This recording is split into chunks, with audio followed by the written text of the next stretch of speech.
Yo, yo, yo, what Yo, is yo, good? yo, yo, yo. Let's Salute to go! everybody already in the building and everybody pulling up. Welcome to a fresh episode of Raiders Unfiltered. We are your hosts.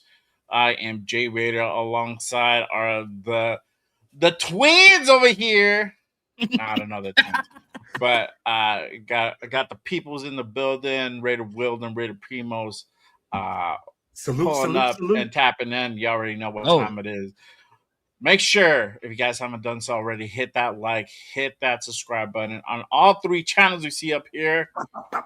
Hey, what's wrong with you if you don't? No, I'm just kidding. But it really does help to go ahead and support the shows and grow the shows and get it out to the YouTube universe.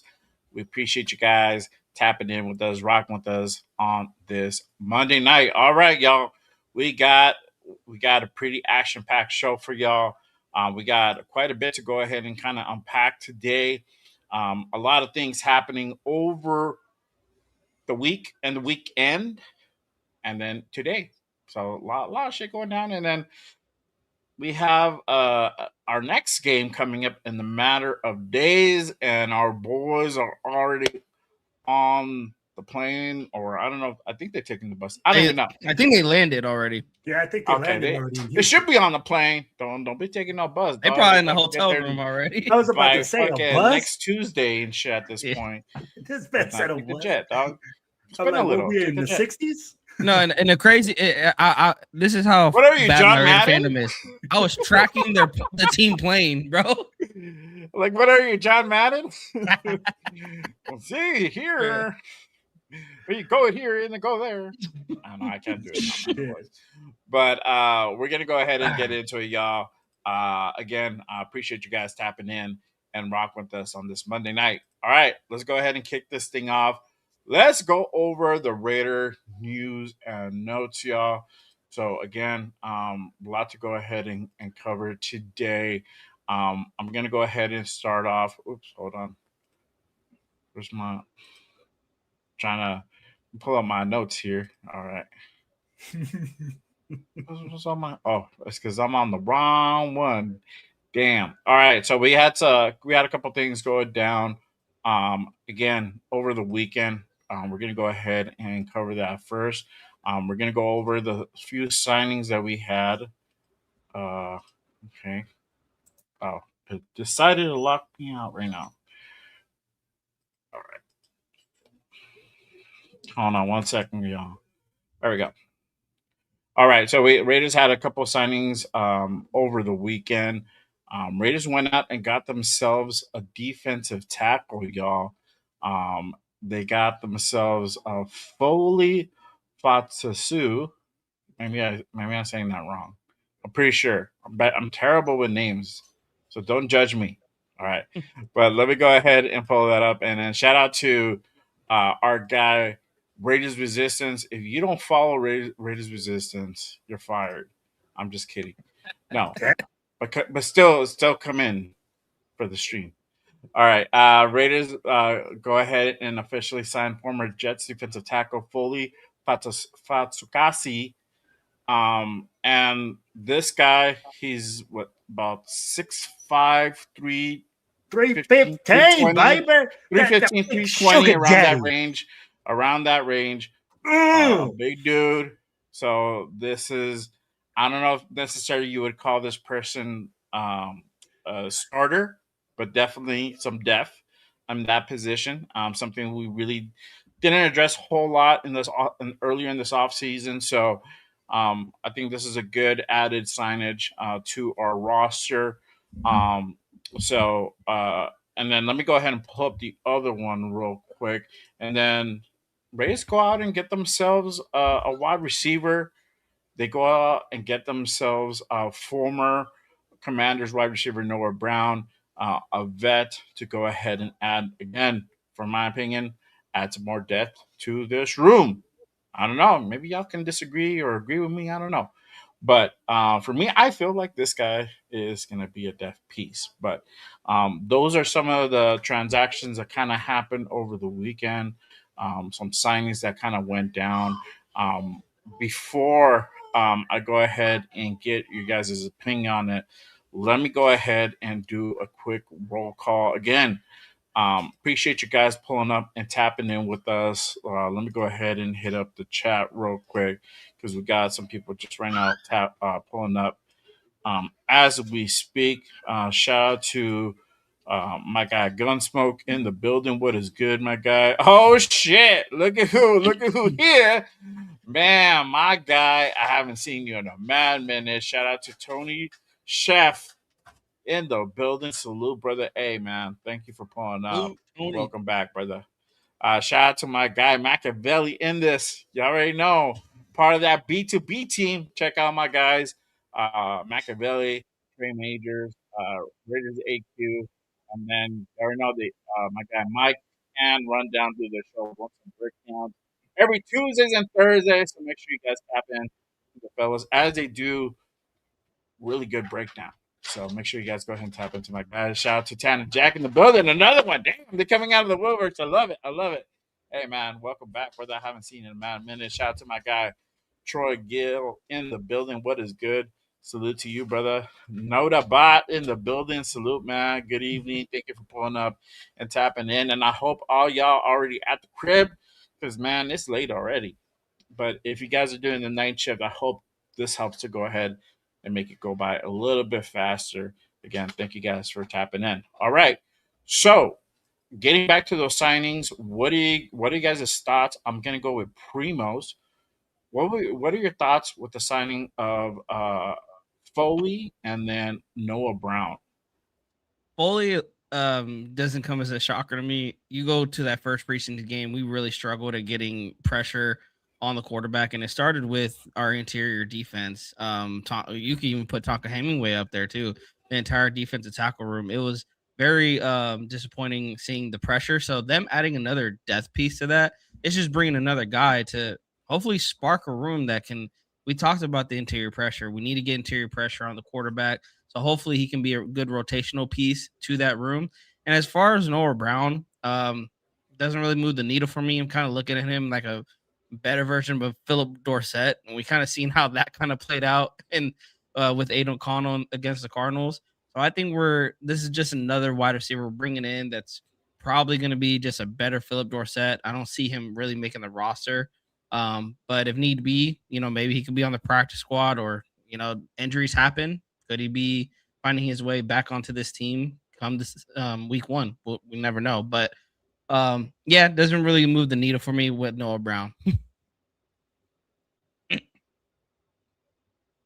Yeah. Yeah. Well, Yeah. let us know. Next. I mean, like, bro, it's just like Primo said, bro. These guys don't move the needle anywhere for us. I'd be like, Noah Brown. I'm like, Noah who? I'm like, who is this guy? Then, hey, you know what? Yeah, we are having trouble in the interior line. So what do? You bring in another war daddy, bro. 6'4", 315 pounds. Let's see what he can do. Maybe he can make a tackle or two. We've missed a ton of tackles in the interior defensive line. And that's just for me. Either it's going to be a depth piece or it's going to be a scouting piece, right? This is where like a lot of teams bring in like a former like vet from that team that just came. Hey, man, so what are they doing? Make us look a little bit better in the preseason. Because God knows, bro, we couldn't stop anybody in Arizona. Yeah. Yeah, that's for damn sure, yo. That defense was not looking great, and we're gonna go ahead and talk about it in just a bit. But before we do, let me go ahead and go on to some other Raider news and notes. Let me go ahead and go through the cap notes for today. So I thought I had that pulled up. Let me go pull that up. Um, let's see here. So Kirk Cousins had a great day. Motherfuckers was ripping it in the red zone, serving up supposedly dimes. I don't know about that, but he was definitely converting in the red zone. He had 5 tutties today. connecting with like Brock Bowers and then Trey Tucker as well. And hold on, let me go through my notes. Okay, so he connected with Brock Bowers, two to Bowers, two to Naylor, and one to Mayer, and then he did get picked off in One the time. 2 minute drill by Isaiah Paul. So and that's trying to go ahead and take a shot in the end zone, apparently with very little time left. And then I got some of the I think I have the Teddy to Brock Bowers. So let me go ahead and play that real quick. There we go. This is all right. There you go. This is Brock Bowers connecting to Brock Bowers. Brock Bowers connecting to Brock Bowers? Gosh, It's Kirk Cousins He threw connecting to it Brock Bowers, himself. bro. I was like, God damn, that motherfucker banging. Bro, he's a beast, bro. It wouldn't even He's shock like- me if he There did you He's that. go. like, Kirko, I don't even need you to throw me the ball. I'll throw it to myself. Okay, here we go. Oh, All right, let me pull that up. There we go. There you go. Mhm.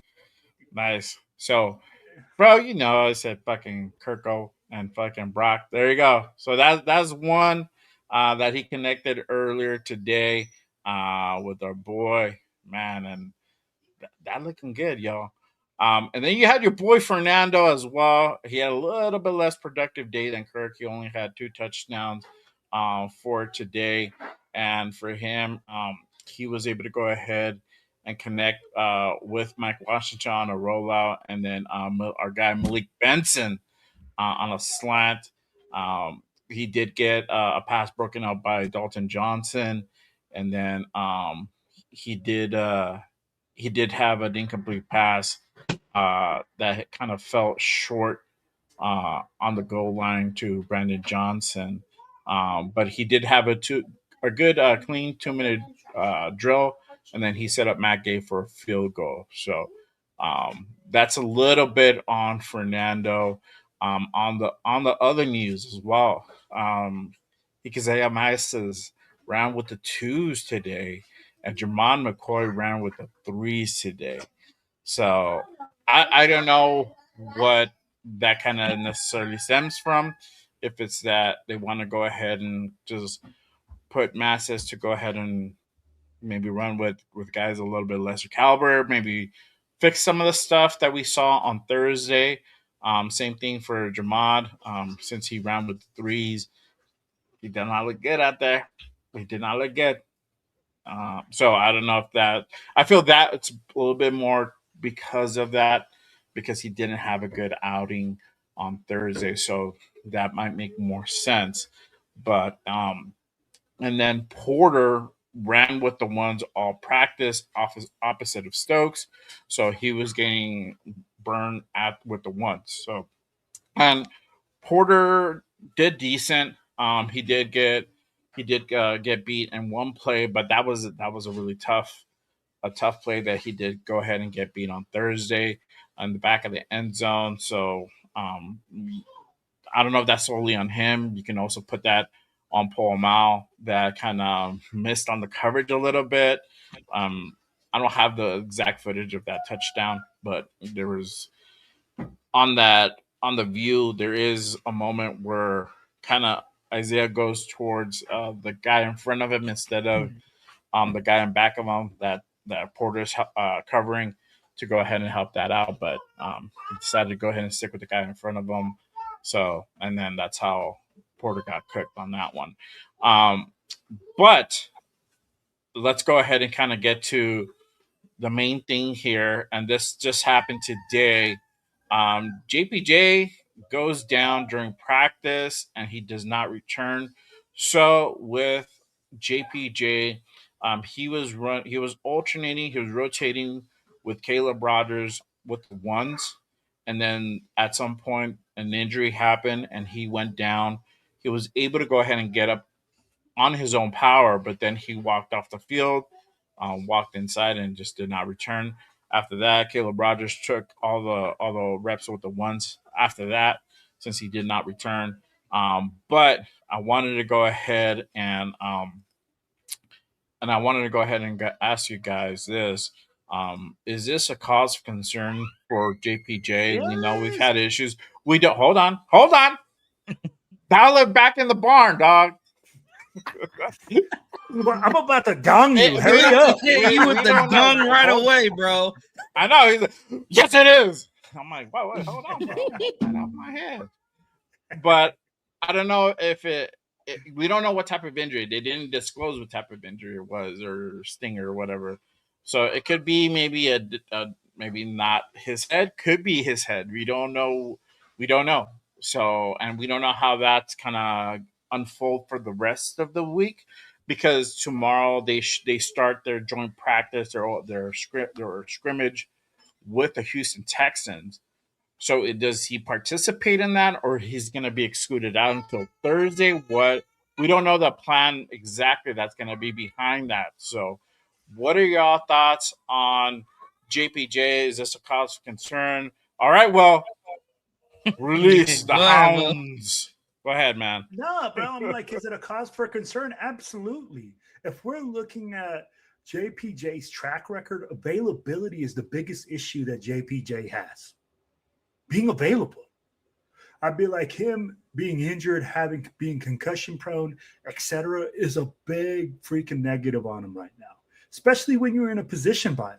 Bro, Caleb Rogers or freaking he looks real. He looks for real. And I'll be like, hey man, they're sharing reps already. Him going into injury. And I'll be like, for me, I'm like, now what is it, right? Is it his head? Is it a concussion? Is it his hand? Is it his hips? I don't know. But at the end of the day, if you're asking if it's a true, like for me, is it a concern? Absolutely. Because you've seen that this kid does not have the ability to stay healthy all season long. So when you don't have that ability to stay healthy on the offensive line, that to me is a concern because continuity problems, etc. All those things, man. So when you look at this, yes, cause for concern. Now, am I turning the red light and saying, oh, JPJ's career is over, he's done with this team? No. We have to figure out what the injury is first. It could have been like a light hamstring pull. It could have been something that he slammed his hand. It could have been something simple as that. Yeah. But at the end of the day, if it is a concussion, then I am concerned. Okay. Primos, what are your thoughts on? Let me ask you guys because it wasn't just JPJ, but what are you guys' thoughts so far on the camp notes? But is there really a cause for concern for JPJ going down again? What are your thoughts on that? There's a cause for concern, just like Will said. It's just the availability. Now, for me, yes, we don't know the injury is, but my concern is same as with Dante Thornton. You're in a position battle. The worst thing that can happen to you is not being available, especially when you got guys like Caleb Rogers. And I'm guaranteed the Raiders are going to figure it out very fast that Jordan Meredith needs to be at the right guard position and not at the center position. So you already got you just made 805 tonight, bro. you got two guys already that likely could take his job if he's not out there playing.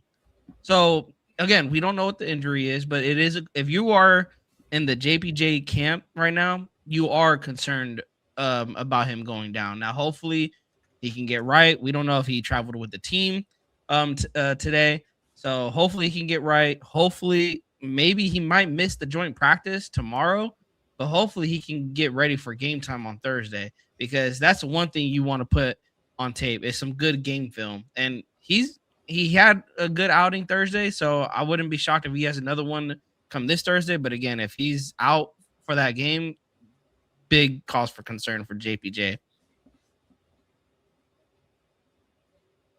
Oh yeah, for sure. For me, there definitely should be some concern. What type of injury is there? What was it? Was it a stinger? How severe is it? All that, all those questions are very valid.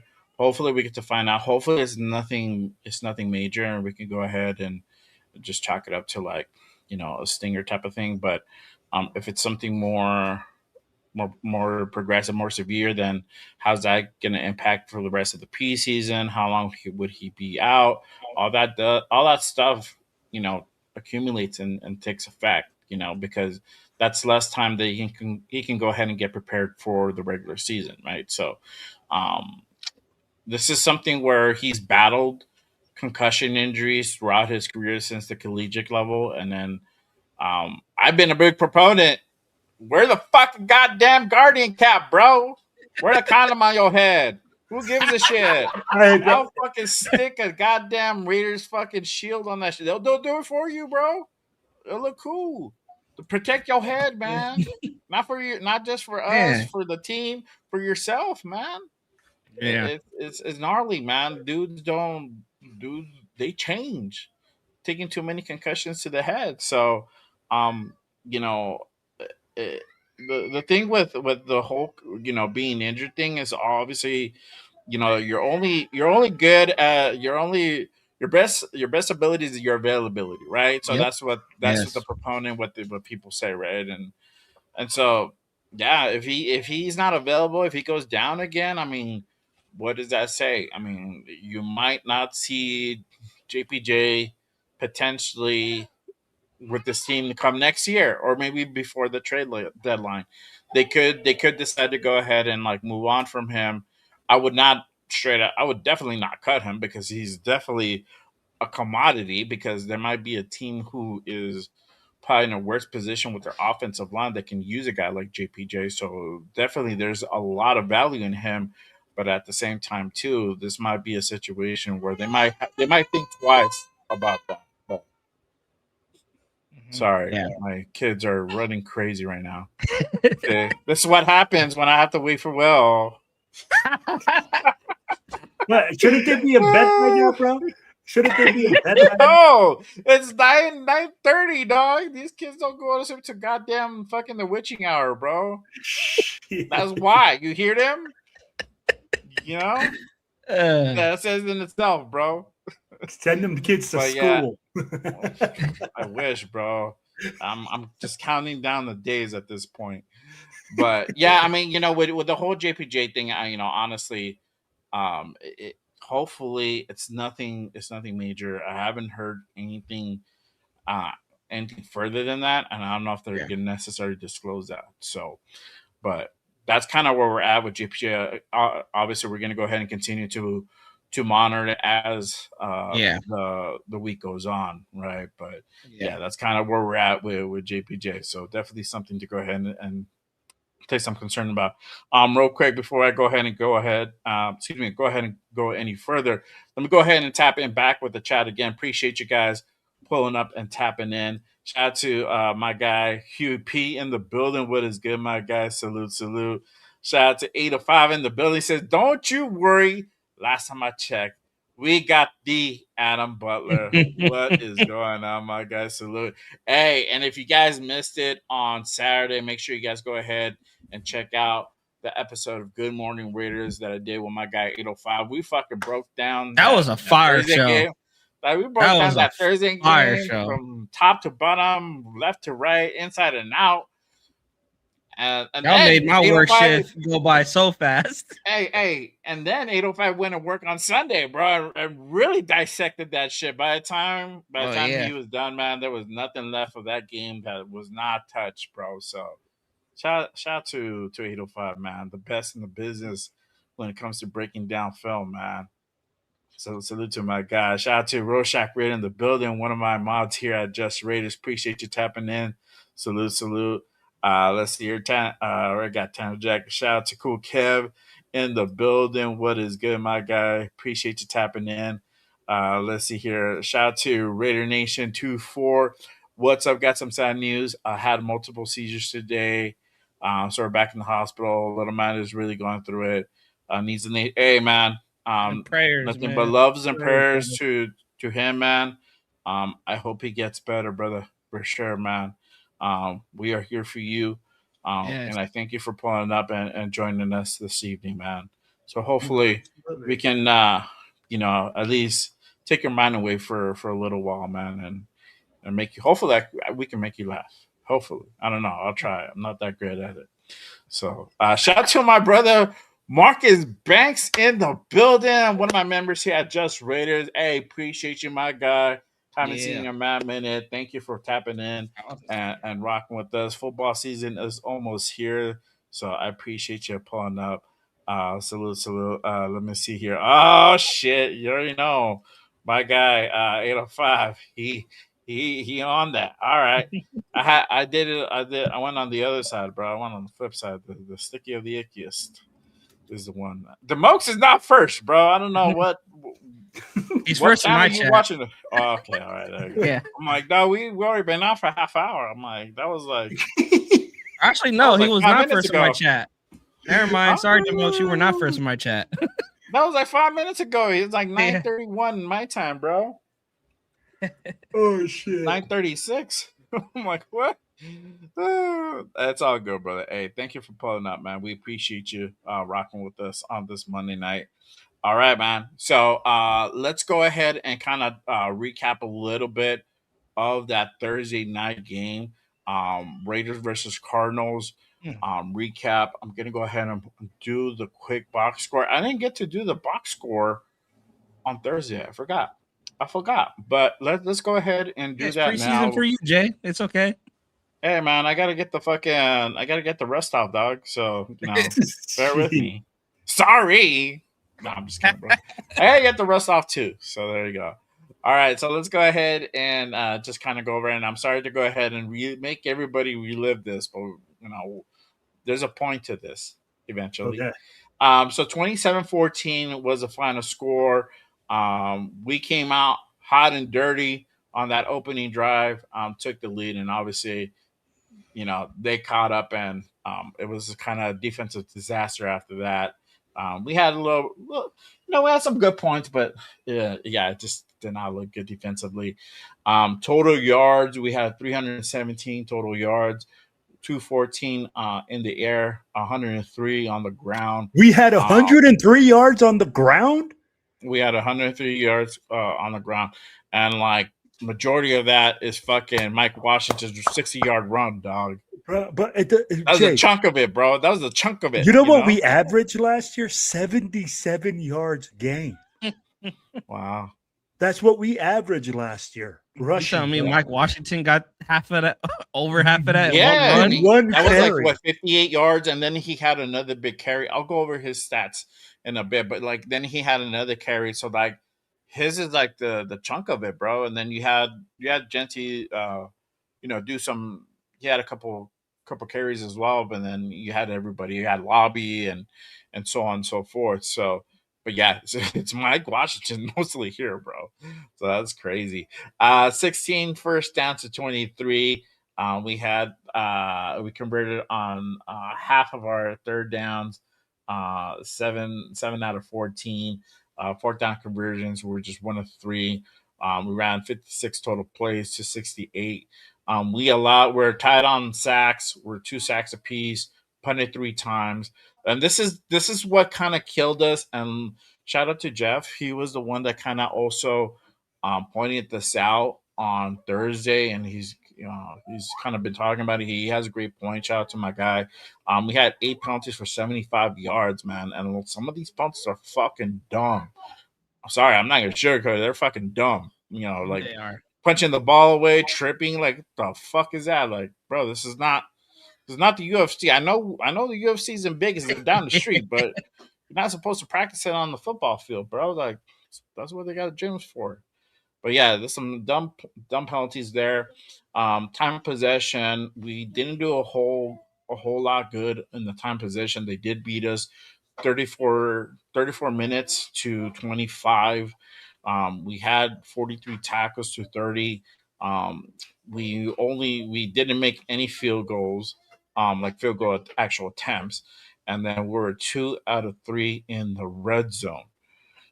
Player stats.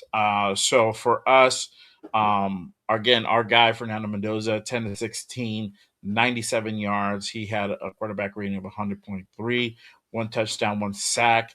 Kirk Cotrane's 5 out of 6, 50 yards, 1 tutty, quarterback rating of 141, and then Mr. AOC, Aiden O'Connell, 413, 85 yards, 1 sack, 55 percent quarterback rating.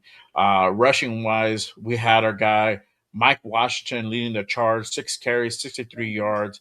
He averaged about 10.5 per clip. And then you have Ashton Genty with 3 carries, 16 yards, 5.3 per clip. Then you had Dylan Lobby, 5 for 11, 2.2 per clip. Roman Hembley, 3 for 7 for 2.3. And then they have Fernando, and we'll talk about Fernando in a bit about that. He had 2 carries for 6 yards on that. Receiving, EJ Williams had the most yardage. He had one big catch for 41 yards. He had 2 targets on Thursday. Malik Benson had 2 receptions for 26 yards. He had 4 targets. Jack Besh had 3 receptions, 25 yards, 1 tutty, and 3 targets in that game. Trey Tucker had 2 receptions for 21 yards, two targets, and then you had Cedric Jackson with 1 reception, 19 yards, and 2 targets. Same thing for Big Mike Mayer, 2 receptions, 19 yards, and then 2 targets for one of them being a tutty. Then you got Brandon Johnson, 1 target, 14 yards, 1 target. I'm sorry, 1 reception, 14 yards, and 1 target. And then Dylan Lobby, 1 reception, 14 yards with 1 target. Philip Dorsett, for whatever reason, he had a lot of burn. He had 1 reception, 13 yards, and 6 targets. I think he has the most targets from that game. Then you have Chase Roberts, 1 reception for 12 yards, 2 targets. Dareke Young, 1 reception, 10 yards, 1 target. And then Alberto, 1 reception, 6 yards, two targets. Same thing for Devin Tompkins, Ian Thomas.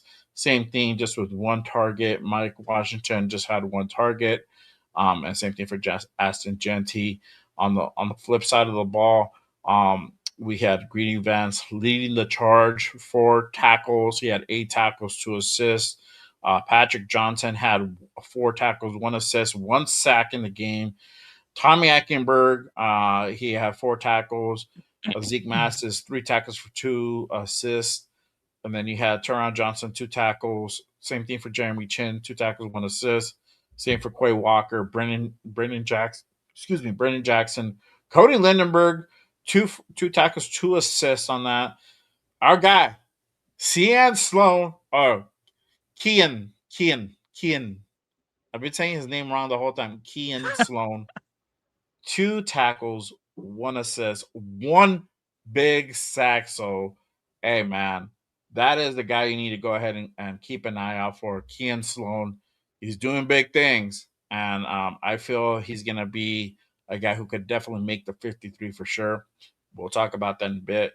Segun I can't pronounce his last name. Not going to try. 2 tackles, 1 assist. 2 tackles for Devin Perkins. Buddy Johnson, 1 for 1.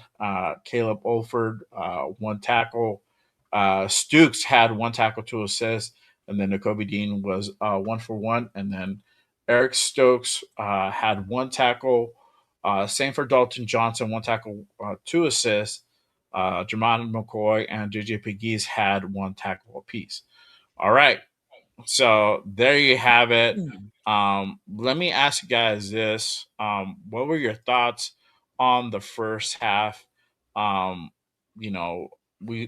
saw that opening drive by Kirk connecting to Brock.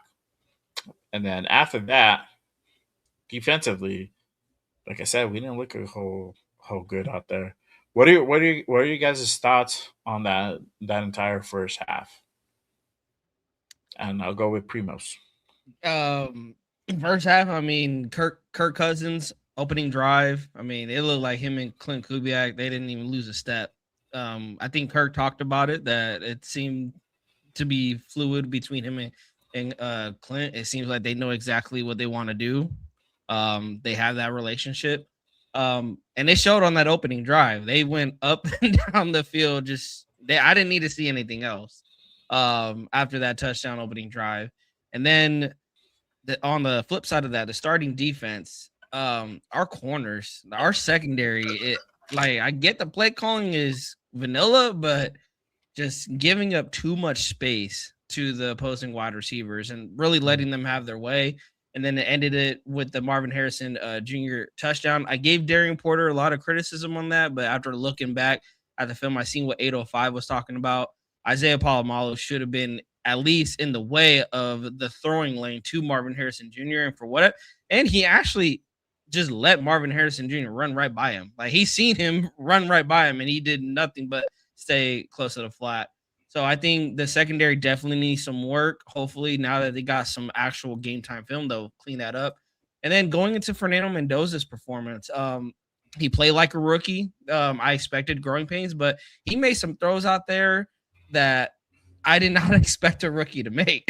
Talking about there's 2 throws to Benson. I think it was the 2 catches that Benson made of the night that were just perfect, like right on the money. But then there was times that you've seen him playing like a rookie, holding the ball too long in the red zone, having to eat a sack when none of his reads were open. And, and on one play trying to do too much and taking a really bad hit to his back. I believe it was like in the middle of the field. And that scared me because I'm like, you don't want to mess around with those back hits. Positive necessary. But his performance, back shots, those back shots would be freaking terrible. But no, in all seriousness, hey, he had a clean game. He had a clean game, and I don't know what else to call that hit, but it was a really bad hit for him to take. But the defense just continued to struggle though in that first half. It didn't matter if it was the first string, the second string. Gardner Minshew and Jacoby Brissett just had their way with our defense. They could run the football on us. They could pass the football on us. It just did not matter. That defense is really, really suspect in my eyes. I know it's the first preseason game, overreacting. I get it was vanilla, but got to do better. Got to tighten up on defense. Gotcha. Well, what are your thoughts on the first half? Bro, on the first half, our offense is exactly what we expected, right? We go out there, it was efficient. It's moving up and down the field. Defensively, we struggled. After that, man, it was just like, what are we doing, right? Like, we literally can't handle it. And we were like, offensively, we are at where we all expected to be at with this team. Let's be honest, bro. Everything looks great. It almost looks like the 2020 Las Vegas Raiders, 2020-2024 team where your offense is really, really good and your defense just can't stop anybody. But again, we're going and saying, hey, I'm not going to sit here and say freaking our DC's freaking too vanilla, this or that. Bro, it's the fucking preseason. Every single year we say the same thing. Oh, our defense is too vanilla. We need to be more exotic in the preseason. In the preseason, bro. we come on, bro. Come on. Like, these guys are barely figuring out how to fucking tie their shoes out there, some of them, and how to freaking play the coverage exactly the way that these guys want them to. You're going to make mistakes. There's going to be all these things. That's why it's the preseason. But the first half, man, hey, our team offensively looks like what it should look like, right? We're competitive. We're going to fight. We're going to make mistakes. And guess what? At the end of the day, bro, if our offense can't pull us through, our defense won't be able to pull us through very many games. That's why we all said 6 games. I'll be like, tell me what other guy. 6 games if we're lucky, bro. 6 games if we're lucky. Not even like we're gonna hit 6 games. And like if we're lucky, if we look decent, we look cool, we look competent, then we fuck around with 6. You have to win some games that we're not supposed even that, bro. You know me. I'm not gonna fucking put a number in that shit. Not this year. Next year, you go. So I mean, like at the end of the day, when you guys are talking about it, I mean, like first half should be expected as we expected, right? Offensively, we look great. fucking Fernando Mendoza, like you guys said. I'm not going to call him the godsend, and all these people are going to say, oh, God, did you see? He looked so fantastic against those number twos, and he was throwing strikes, and he was doing this. And then some people at the very end were like, oh, and it's crazy to me how divided Raider Nation is. Let me ask you guys on this. How many times have you guys heard Fernando Mendoza is either the godsend or Fernando Mendoza is not the guy that should have been drafted at number one? Yeah, it's not any in the middle. Yep.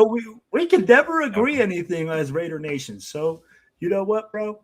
I think it was a good first half. I think in the second half is when we sputtered and we really saw the difference, when we saw the difference at quarterback and the difference in talent. Yeah, we can get to the second half. Don't jump the line, dog. Don't jump the line. Hit the gong. Hey, bro, I'm always all over the place. There you go. See, you got the gong because of that. Yeah, man. Don't jump the line. Honestly, man. I mean, the first half we looked okay. We looked cool. Offensively, we looked cool. There were some things that I saw as far as like Fernando's concerned. We're gonna go ahead and talk about it in a sec. Actually, I can go ahead and start segueing into it right now on this. But outside of him, we saw what Kirk can do. He was efficient. He led the charge. He was very precise. Like we've said in the past, we don't need him to go ahead and air it like 60 yards down the field. I don't see that's gonna go ahead and happen with like a 38, 39-year-old Kirk Cousins. The arm is not there. It's not what it used to be. So we're gonna see dink and doinks. We'll see it push maybe like 15, 20 yards, but we're not going to see always that deep ball unless somebody's like completely open. And even that, I don't think it's going to be a 60-yard bomb, He's going to throw his arm out. Yeah, exactly. They'll be like, oh, that's it. He's going to have the Derek Carr, bro, syndrome. It's like, or the fucking Drew Brees syndrome. And he's like, oh, my fucking, my arm's linguini, bro.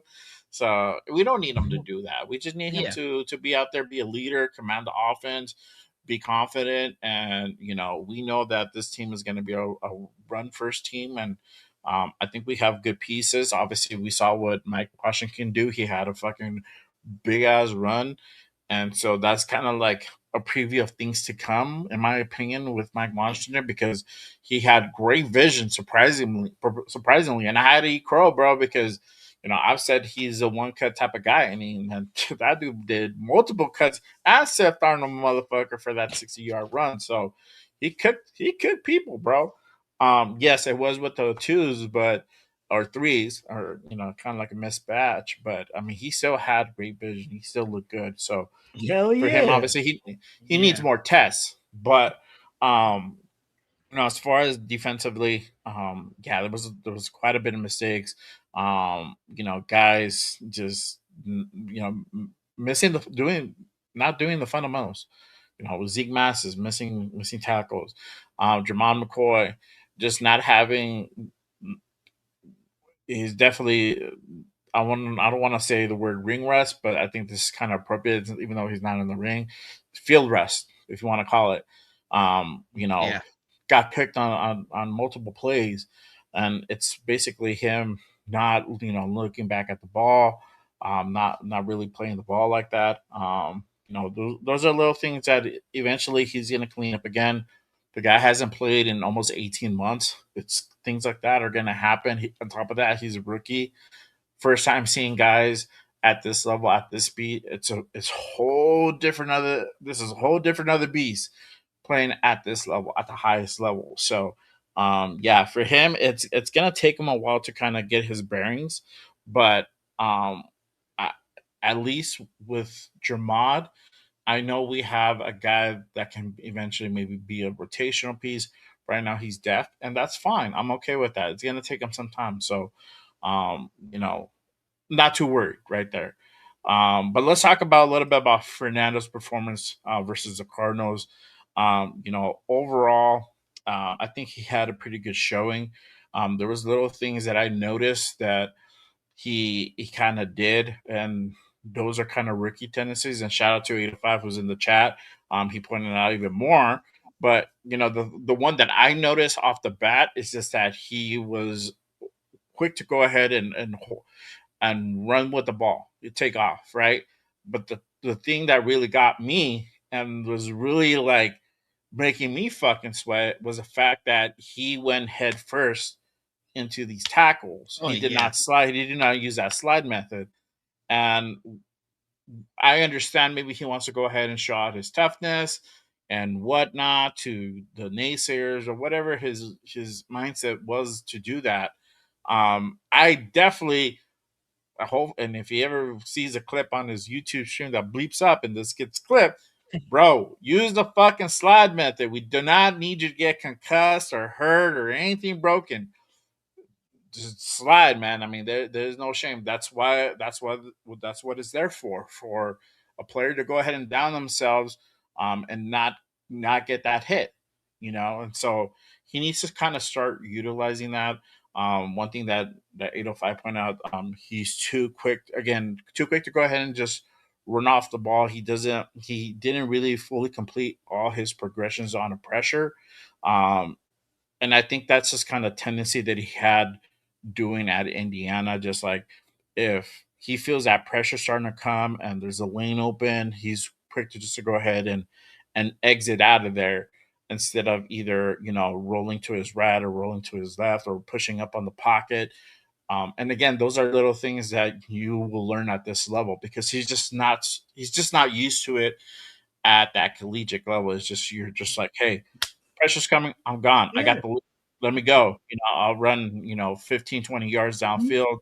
At this level, guys close on you quick. So that 15, 20, or 10 yards you might think you're going to get, you're probably going to get like 5. You're probably going to get like 8 yards, maybe 10 if you're lucky, right? It just depends. Yep. If you get a good block, you might stretch it, but most of the time, these guys are quick. And he was going up against the twos, y'all. So imagine going up against the ones that are much faster, that will close the distance really quick, or that will beat you to probably go run, and they'll be waiting for you. So you got to be careful with that kind of stuff. So those are little things that I've noticed with Fernando.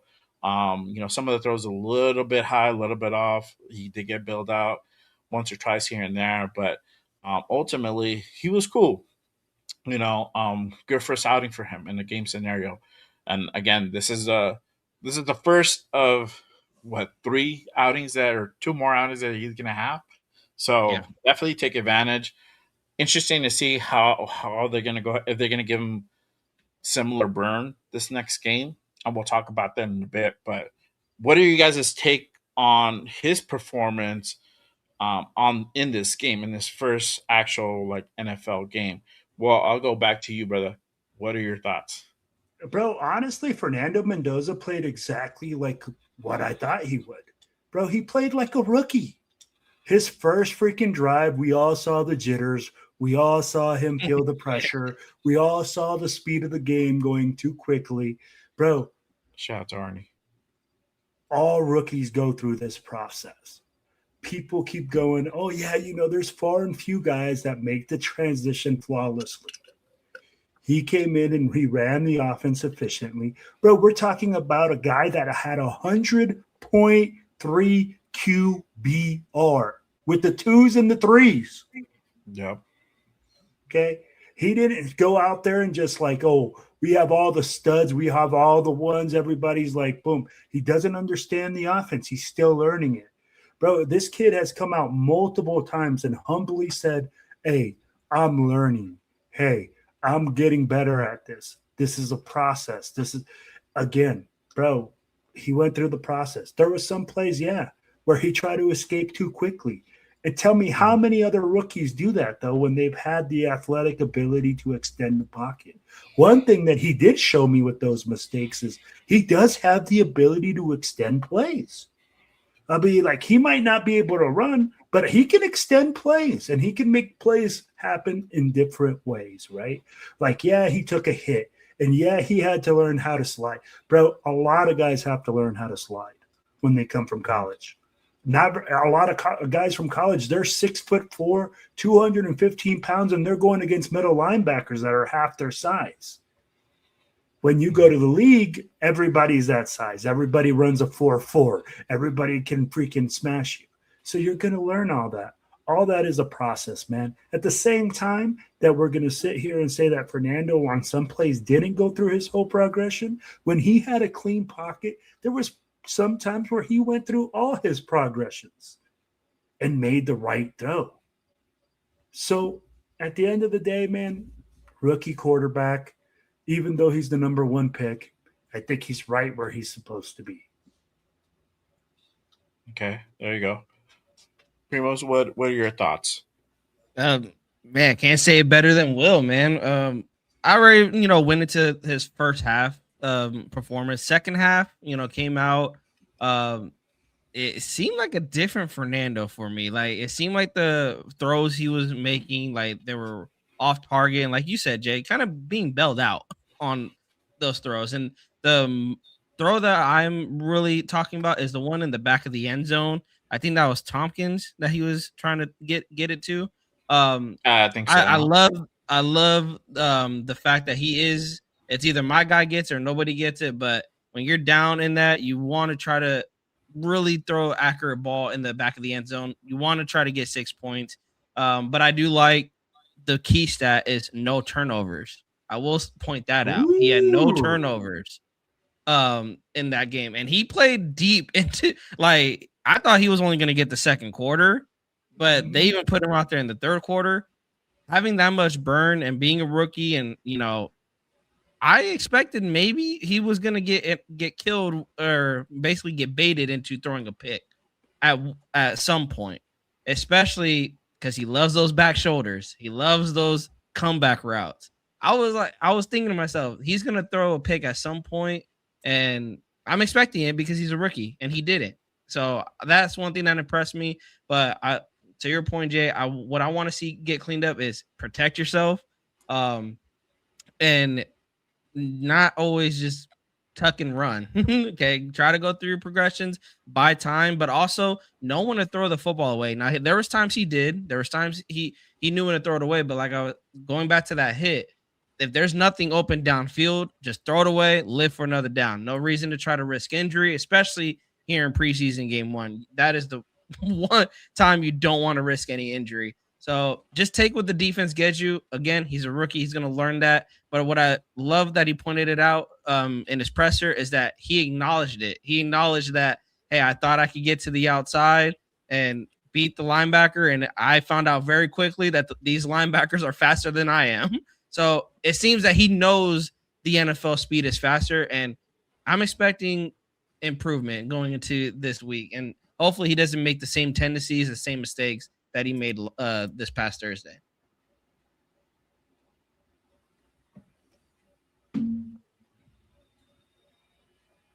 Can't hear you, bro. Sorry, I had to mute. No, I had to mute myself. I forgot to take myself mute. But real quick, before I go into the next segment, appreciate you guys pulling up and tapping in. Make sure you guys hit that like, hit that subscribe on all 3 channels here. My guy Raider Primos at Raider Primos, and then Silver Black Raider Podcast for Will, and then obviously myself. It's just Raiders, baby. Again, appreciate you guys pulling up and rocking with us on this Monday night for a special Raiders Unfiltered. So thank you guys. All right, let me go ahead and pull this up. I'm gonna go ahead and we had Coach talk about Fernando's performance on that presser on the Thursday game.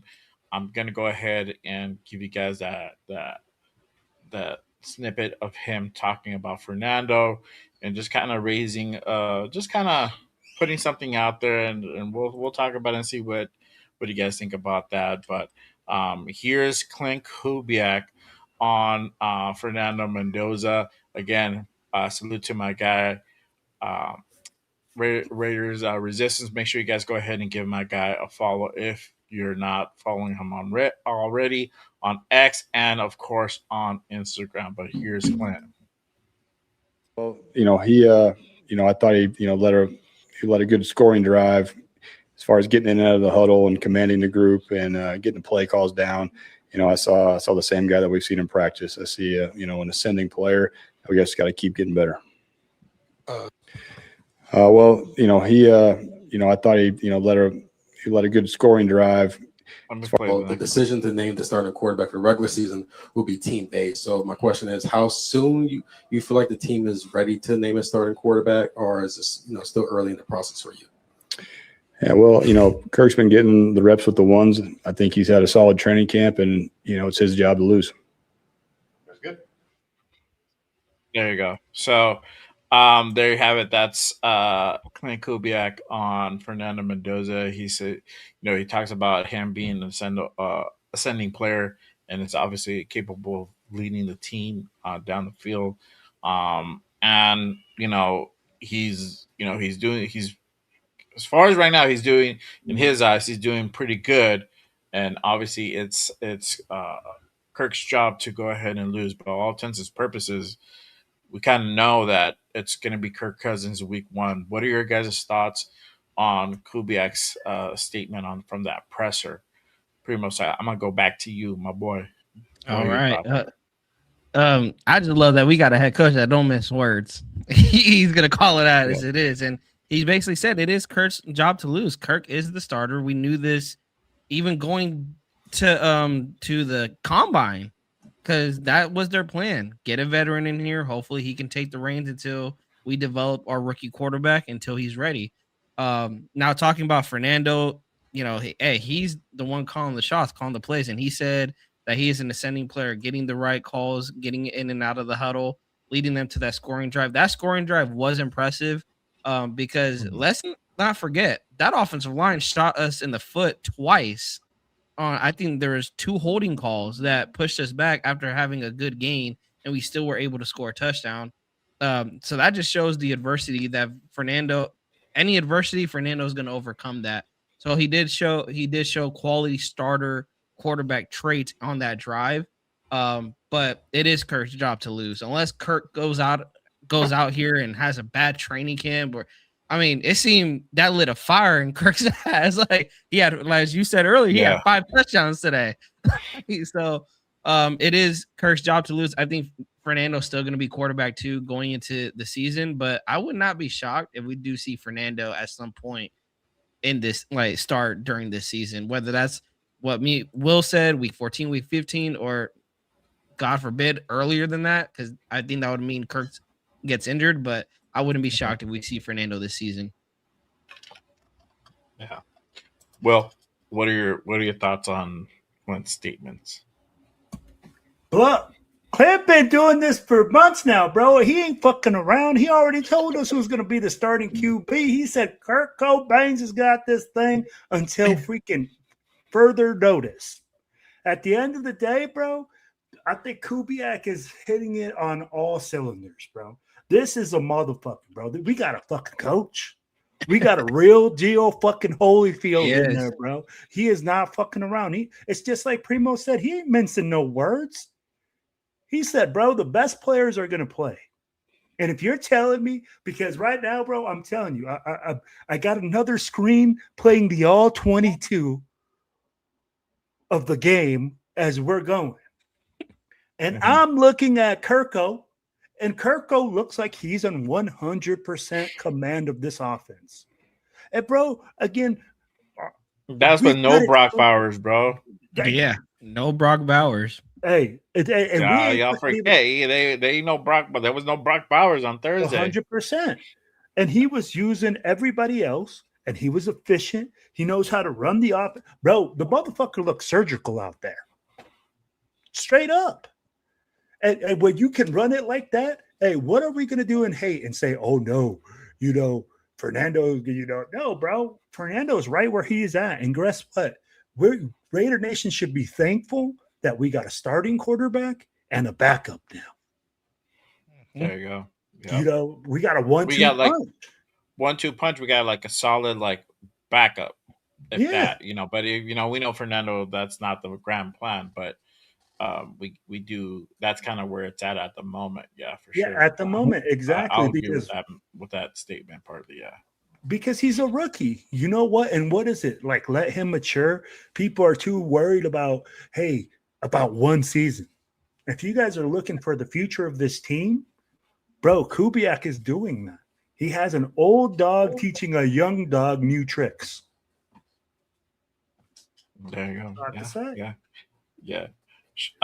Real quick, shout out to Brandon in the building. He says he's gonna be at joint practice in 9 hours. There you go, bro. There you go. We're gonna Can't do wait. the post game. Can't wait. We're gonna do the post game on Thursday. So let us know what you saw. Come back and pull up, and then let us know what you saw on on tomorrow's joint practice. So it'll be interesting. Shout out to Arnie. He says, question which players should sit for the last two preseason games, Crosby, Bowers, etc. Honestly, bro, I don't think they're gonna sit any players. I mean, I'm not sure why they didn't play Brock. I don't know if he's dealing with some type of ailment, but yeah, that's like the only exception is Brock Bowers. And honestly, bro, I'll take that all day. You don't need Brock Bowers out there, dog. I don't need my number one guy, the best player essentially on the team that's not named Brax Crosby at the moment, um, out there, bro, on the offensive side of the ball. You know, like that dude needs to be taken care of. Like whatever he needs, bro. Like take that dude fishing and shit. Whatever, man. Like that dude just be chilling, bro. I don't care, man. Go get him, get that the mama san massage. I don't give a fuck, bro. You know, just like take care of my boy. Massage. Hey, whatever they gotta do, bro. I don't care. You know, like that dude. Keep him away. Keep him away, bro. Like just even just like let him Get him pull ready up, for the season. Make catch a touchdown pass here and there like he did today. Like that's all I need him to do, bro. And then that's it. Just have him week one, ready to go. Let's go, bro. That's all I need from Brock, bro. Other than that, everybody else, get your ass on the field, bro. You guys need a fucking warm. Even Max, dog. Max need to be out there here with his fucking 1 foot ass, bro, with his one leg ass. You know, like come on, dog. You need to get that knee ready for week one. You know what I'm saying? So there you go. Brandon says, hoping to see some Linderbaum in action, man. Yeah. I don't know if you're gonna go to the game on that Thursday, but Linderbaum should be starting for at least a series. So that'll be cool to see, man. And I get to see them not this week, but the following week at Allegiant in Las Vegas versus the Niners, man. It's gonna be sweet. Yeah, I'm excited about that. I'm gonna see Nando. I'm gonna be like, hi. Trying to get his autograph. Nah. It'd be funny if Nando has like a Derek Carr game and throws like 3 touchdowns. Just goes absolutely. I know, bro. Everybody go fucking ape shit. Yeah. Everybody go ape shit and like, bro, Next it's just fucking preseason. Hey, calm down. When he went to the Super Bowl, yeah. Don't even start that, bro. If he has that game, everybody's gonna be like, "Oh, he needs to start. Why is he going to start game one?" Yeah, fuck Kirk. I'll be like, hey, that shows me he's ready for next season. Yeah, bro. Like, fuck him. He could sit on the bench for like $11 million. Okay, there you go, bro. Yeah. So yeah, nice. Linderbaum should start.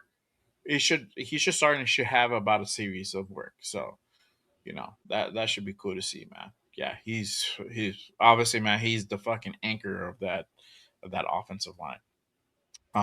But let's go ahead and talk about this guy, Malik Benson. He continues to shine. He had a really, really good game on Thursday, making big catches, having a big return. He had that one return where he got fucking upended, bro. That did look like a ragdoll in the air, bro. I was like, hold on, what y'all doing to my boy? Like, dog, like you need flight instructions to land, dog. Scaring us, bro. Bro. I was like, what is going on? He did that new journey, but he had that one big run for 21 yards. He had catches as well. Like I stated earlier, he had 2 receptions for 26 yards. So he had 4 targets in that game. So he continues to go ahead and really showcase himself out there. Let me go ahead and play this clip before, and then I'll get you guys' thoughts on it. And this is Clint, what he had to say about Malik Benson in regards to his play. So let me go ahead and pull up good old Clint here. All right, Here we go. Day by day, how promising or exciting is that to have 2 rookies coming in like that, being able to grow? Yeah, time on task, helps everybody get better. So that's got to keep getting better. Malik he's jumped in there with the ones at times as well, and he's earned those reps. But he's got to stay humble and stay hungry. Make up the day by day. So there you go. Coach saying he needs to stay humble and stay hungry. Shout out to Coach, man, with the fucking fire hat. His hat game is on point. Right? Loving the hat, dog. I was like, bro, what can I get the hat? Bro? I'm a hat guy, bro. So I'm like, y'all know me. I try to rock, sophisticated hats when I get a chance to try. If I find one, I'll try to go ahead and get it at my size. But man, he rocking that hat. I like it, Coach. Yeah. What are you guys' thoughts on Malik Benson? His play. What do you guys think about that statement? He's earned those reps, but he needs to stay humble and he needs to stay hungry. So that humble part, I'm gonna know. I'm gonna raise a little eyebrow because that's meant for a certain reason. Like, I don't know, maybe he's being too confident. I don't know. What are you guys' thoughts on it? Well, let me know. Bro, bro. I'll tell you like this, bro. Like, hey, when coach says, hey, to stay humble and stay hungry, I say that to kids all the time. Like when you go and you say, hey, man, stay humble, stay hungry, it's about, just stay the course. Keep doing what you're doing. Keep grinding. Keep your nose to the grindstone, right? Because at the end of the day, that's what he's doing. Malik Benson didn't come in here with a lot of fame. He didn't come in here with a lot of hype. Oh, what up, baby? What's going on? Shout out to our guy, Yes, Nate. sir. I'll be rated 10 in the building. Humble pie. Yeah. Humble pie. There you go, man. So when you say like, yo, stay humble, for me, I'm like, yo, he's telling him, hey, keep grinding. Keep doing what you're doing. You're on the right path. And like, bro, for us as Raider Nation, we should be excited. But again, I'm like, we can't sit here and see a little bit of success and then like shit on this kid if he doesn't like, immediately make an impact on the field. Because at the end of the day, bro, he's still a 6th-round pick. He's still a rookie. He's still learning. So what I would say is Malik Benson is going to be a great player for us in the future. And that, hey, right now he still needs to make the 4th. He still needs to beat out Jack Besh. And for me, in preseason game 1, I told you, Jack Besh shut me the fuck up. He was 3rd in Besh. He made some tough he made some tough catches in some tight positions. So at the end of the day, bro, you're still the number 4 wide receiver on this team. So he just needs to keep grinding, keep going. I mean, and he'll go to the right spot. Yeah. My guy Nate. My guy Nate's a big Jack Besh, right? We know Jack Besh is here. Come on now. Bro, I mean, look, I like Jack Besh. So this is the thing, and I'm gonna tell y'all, and some people are not gonna like it. I'm not quite sold on him yet. I need to see more. I need to see more consistency from Jack Besh. Yes, he had a great game, or he had a really good, solid game, right? Mm-hmm. I need him to go ahead and continue to string up good, constant games. That's what I need to see from him. I need him to go ahead and be a contributor and an impact player. Shut us the fuck up that you're worthy of that number, the 2nd-round pick. Because at this point, still not quite there yet. We're on the path. Cool. Continue that. I need to see more. Mm-hmm. What does Max say? More is required. So more is required, bro. Sorry. That's how it is at this level, dog. You know what I mean? Primos. Hey, I'll say the same thing about Benson. I gotta see more. Love what I seen in game 1. He had 2 good catches. It seems him and Mendoza really do have a connection locked down, or they're building a connection. But I gotta see more. 2 catches. It was like 20, 30 yards he had. That's not really gonna impress me too much, especially when I was giving you all the flowers leading up to the game and shitting on Jack Besh. I'll call it what it was. I was shitting on the guy. And Jack Besh came out game 1 was like, yeah, that guy Raider Primo, I heard him talking shit. And he shut me up. But I gotta see more out of Besh. But hey, Besh made some really tough catches out there. Benson, he made 2 impressive catches from but they were actually dimes from Fernando Mendoza. I want to see more though. I want to see touchdowns. I want to see more targets. Hopefully he can get more targets. Hopefully he can get the Philip Dorsett treatment, and we can probably see what he can do with those targets. But he is ascending in the right direction. I think the comments that Clint Kubiak made, I think that's just keep pushing him. Like Will said, just keep doing what you're doing, bro. Like you, the where you want to get to, you will get there, but you got to stay humbled. You got to stay hungry. If he does get, if it is that overconfidence that he has, then he's going to be staying right where he's at, wide receiver 5, wide receiver 4. He's not going to be growing as a player. I think Clint Kubiak sees promise with this kid. I think he can see that he can really help this team win football games in the future and possibly work his way up to maybe being a wide receiver 1. I'm not saying he is, but you don't know what Clint is seeing in practice. We've seen the clips out there with Malik Benson. He has that talent, that ceiling potential to possibly be a wide receiver 1, wide receiver 2, but being in that starting lineup. So I'm happy with Clint Kubiak's comments. Bro, we like Will said, we got a coach. You guys we got a coach, and he's just telling Benson, keep working at it, keep doing what you're doing, and you'll be where you want to be at in the near future. Yeah, definitely, and he don't mince words, bro. He's a very direct individual, and that's definitely what you want to go ahead and get from your coach for sure. And speaking of like the Philip Dorsett treatment, I feel like Malik Benson and Jack Bett definitely go ahead and get that treatment. We need to see what these guys, can continue to offer. And I don't know what the whole thing behind Philip Dorsett is. I don't even see him even making practice squad at this point. I don't know. Why is he getting 6 targets, bro? I don't know why the fuck he's getting. So let me tell you why. I'm going to tell you guys why. Because he was on the 3rd string team, and when AOC was out there, he was probably open a majority of the time. He's a fucking veteran, bro, going against 3rd stringers. I think that they have that connection. They've been getting a connection when they're out there together. So I think he felt comfortable trying to look for him, and he might got in separation. I know he had a couple opportunities. It's just that's a lot of targets, bro. I'm like, God damn, bro. Well, but, I'm just telling you, bro. AOC is not going to be out there with the 2s, bro. I doubt it. Well, shoot. And I mean, that's where I think Dorsett got a lot of his reps was with the 3s. Yeah. So if you see him there, I mean, that's probably why. I'm not saying no, because I really don't see a game plan where Kubiak goes like, oh, bro, we're going to freaking target Philip Dorsett today, baby. I mean, he's going to go off. I just don't see it happening, Yeah. I hope not, bro, because I'm like, what are we doing? For real, at that point, I'll be like, dog, at that a couple of drinks before the game, dog? What is going on today? But real quick, shout out to our guy. Come to Jesus moment. Hey, yeah, bro. No, that dude already found Jesus, bro.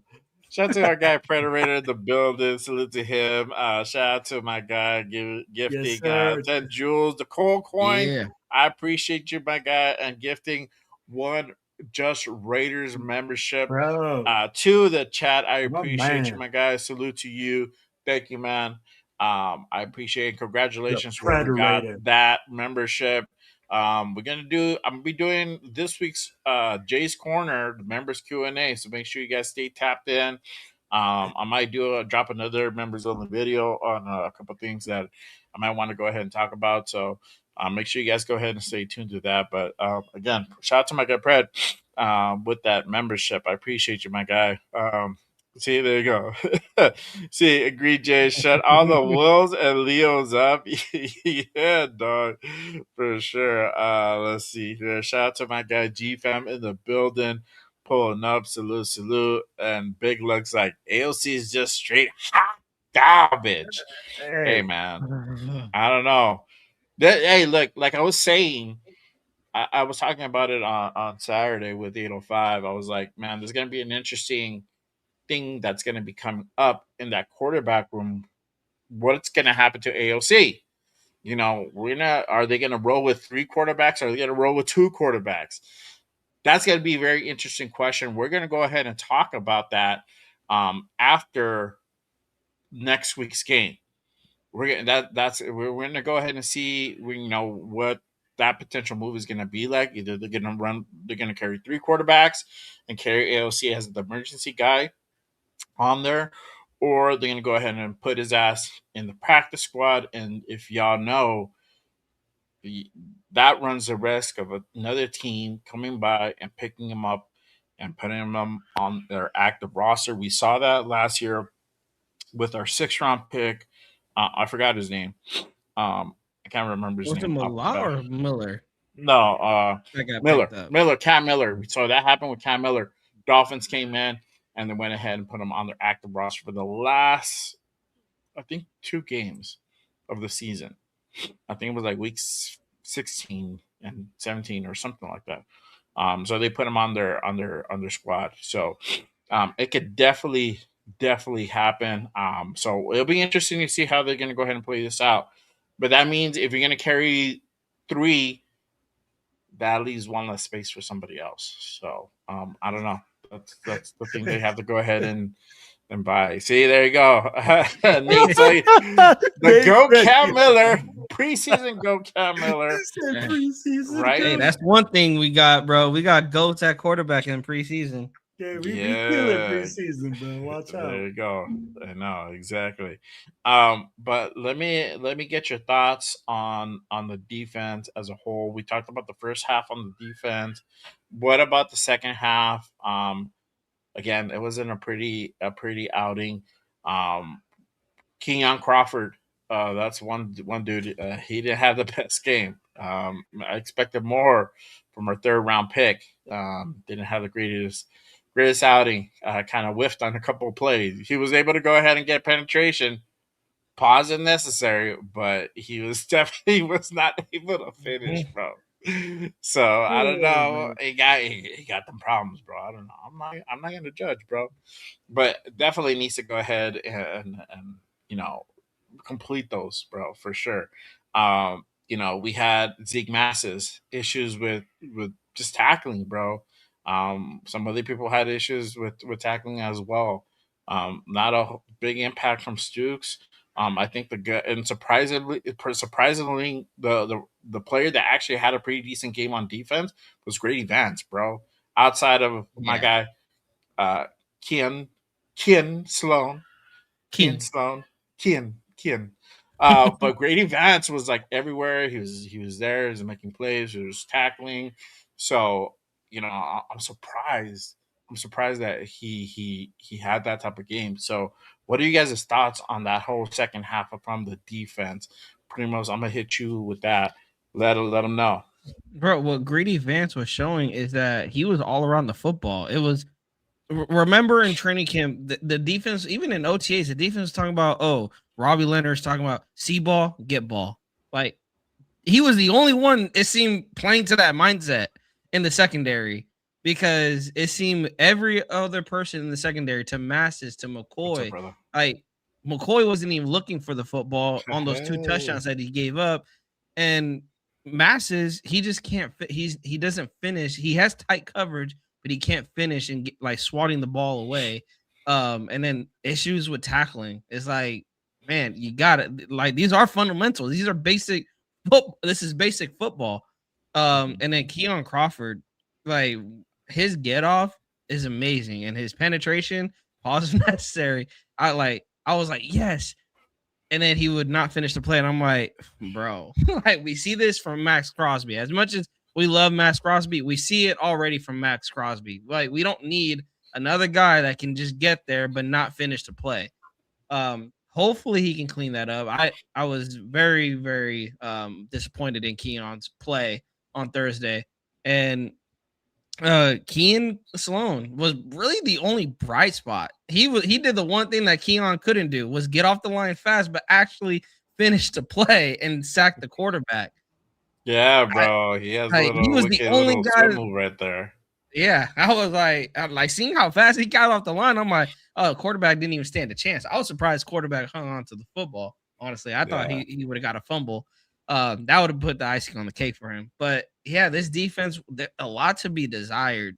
And again, it's preseason. I get it, but a lot to be desired. So hopefully they have a better outing this upcoming Thursday, and also in the joint practices. Is a very, very good test for them, especially for our corners, going against Nico Collins, Tank Dell. A couple of those wide receivers, very, very good test. They need it because they got humbled Thursday badly. Yeah, for sure. Will, what are Hey, your thoughts, man. my friend? It's that thing that goes in between butt cheeks. Slides right out into the toilet. That's exactly what we look like, right? Oh, you're talking about Right popo? Yeah. That popo? we look like straight cheeks, bro. We look like that fucking. But I'd be like, at the same time, this goes back to a lot of the things that we talked about earlier, where it's just basic fundamentals, guys. Where we're missing tackles, where we're missing angles, where things that like we should be fucking completing, or we're like, hey. But at the same thing, it's things that are fixable, right? Or things that you can see. Like in the coverage wise, yeah. Did we get burned? Yeah, but it's because we didn't have any pressure. Did we go and say, did you see any blitzes? Do I expect to see that? No. But at the same time, I do expect our guys to win some one-on-ones, to win some, basic coverage things. And honestly, what was killing us is when you saw a 3rd and 18, get first downs, like we talked about previously. When you see us giving up a shitload of penalties that gave these guys first downs on several occasions, those are all things that are fixable. So when I look at it, man, our defense looked like straight butt cheeks, but it's not something that we can't come back from. Our secondary, bro, it's like Swiss cheese. Honestly, tell me, like we keep talking about this whole preseason thing, and we've talked about it. In the preseason, this team, bro, will get interceptions. They'll create turnovers. They'll do all this against our own squad. But when it comes to going against another team, we can never produce. Is it that our offense is that bad?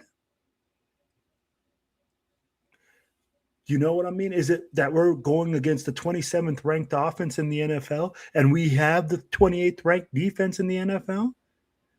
Is that why we look competitive in practice, or is it because guess what? We were up to par. That's all questions that still have to be answered, guys. Yeah, for sure. Yeah, it'd be interesting to see kind of how that's kind of go ahead and unfold in this next game coming up, and we're gonna go ahead and talk about it in just a bit. So my thoughts again, and you know what? I don't give a damn. I'm gonna go ahead and glaze up fucking Kian again, bro. That is a dude that you definitely need to go ahead and keep an eye out for. A little fun fact on my guy, and I think this will probably amp up the nation a little bit more. He's actually a Raider fan growing up, so this is his opportunity to really, make a statement Live and his dream. live his dream and play on the Wow. team that he grew up liking. And I think that's kind of what we're seeing from him is we're seeing that extra effort. Like, hey, I want to be a Raider. I want to be here. This is the team that I fucking been rocking. This fucking kid had a fucking Bo Jackson jersey back in the day. That's crazy, bro. I didn't Damn. find out till like the other day. I was like, oh shit, like this kid's been rocking the silver and black since he was, he was a young one. So, it's just everything's just kind of translating on the field, So, obviously, there's still more to be seen, but definitely a guy to go ahead and keep an eye out for. As far as Stooks and Masses, I think obviously it's the first game. They're going to go ahead and find themselves eventually.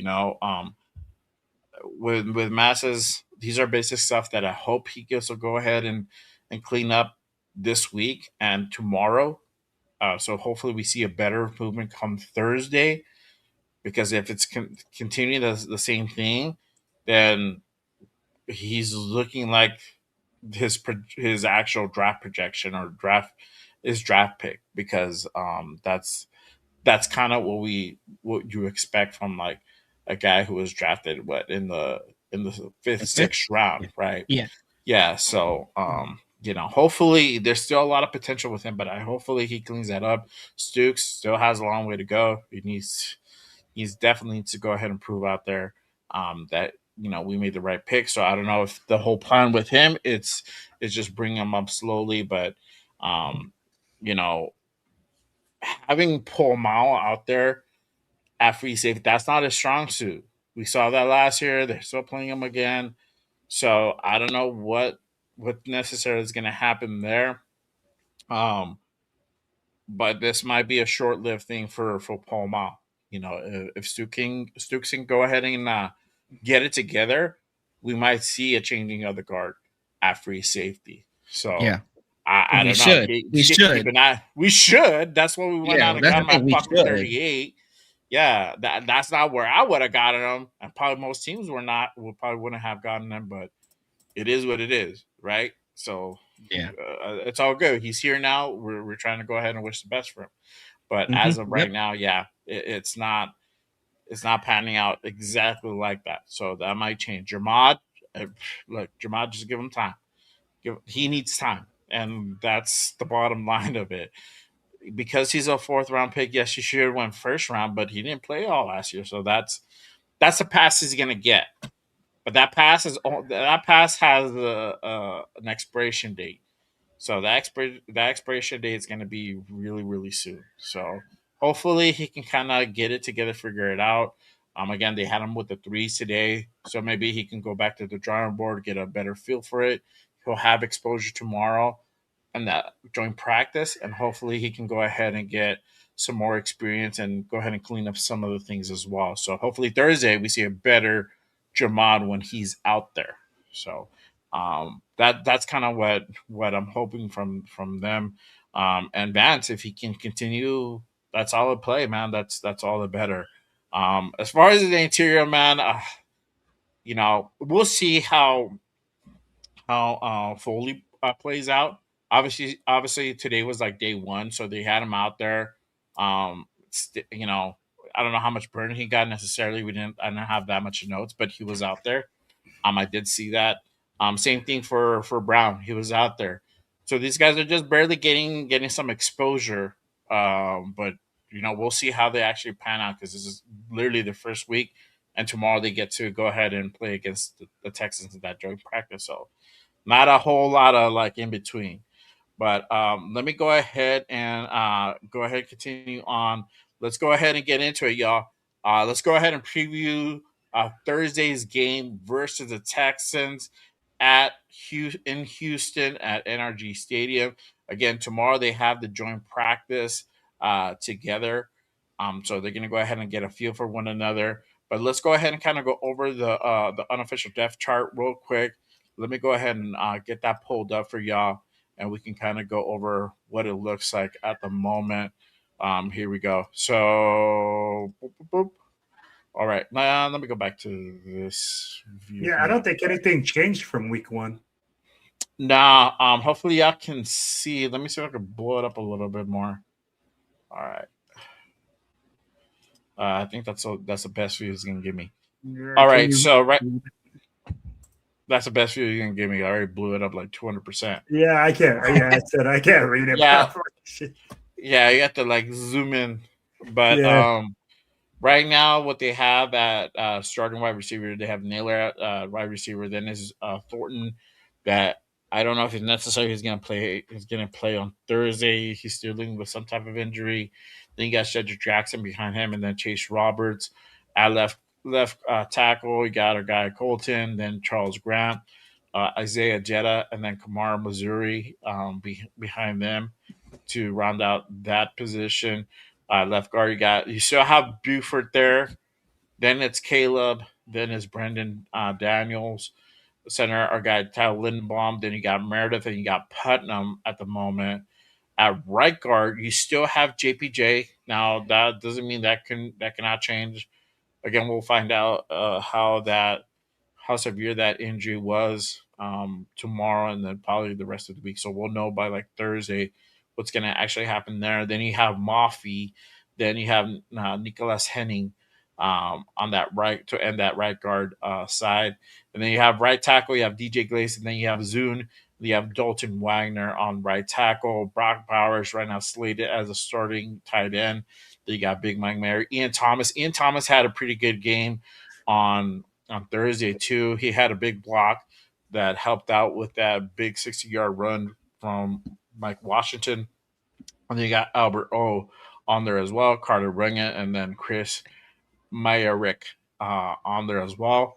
On the other side, you got Jack Besh, Malik Benson, Devin Tompkins, and Devin Tompkins had a pretty good game too. Had some good returns. I think he had a big catch as well. Then you got our guy EJ Williams. He had a big catch as well on Thursday. Next to him is Trey Tucker, and then you have Dareke Young. Then then our guy Philip Dorsett we just talked about, Brandon Johnson, and then they have Noah Brown at the very end of that room. And again, just because he just came on, so he might get some burn, maybe some limited burn. I'm not too sure how that's essentially going to work out. And then obviously you got a Coco Chains starting, then Fernando behind him, and then Aiden O'Connell, then Jacob Clark to go ahead and round out that room. Running back got Genty, then Mike Washington, Lobby, Roman Hembley, and then David O. Fullback got Connor Hayward, and then Patrick Gerd.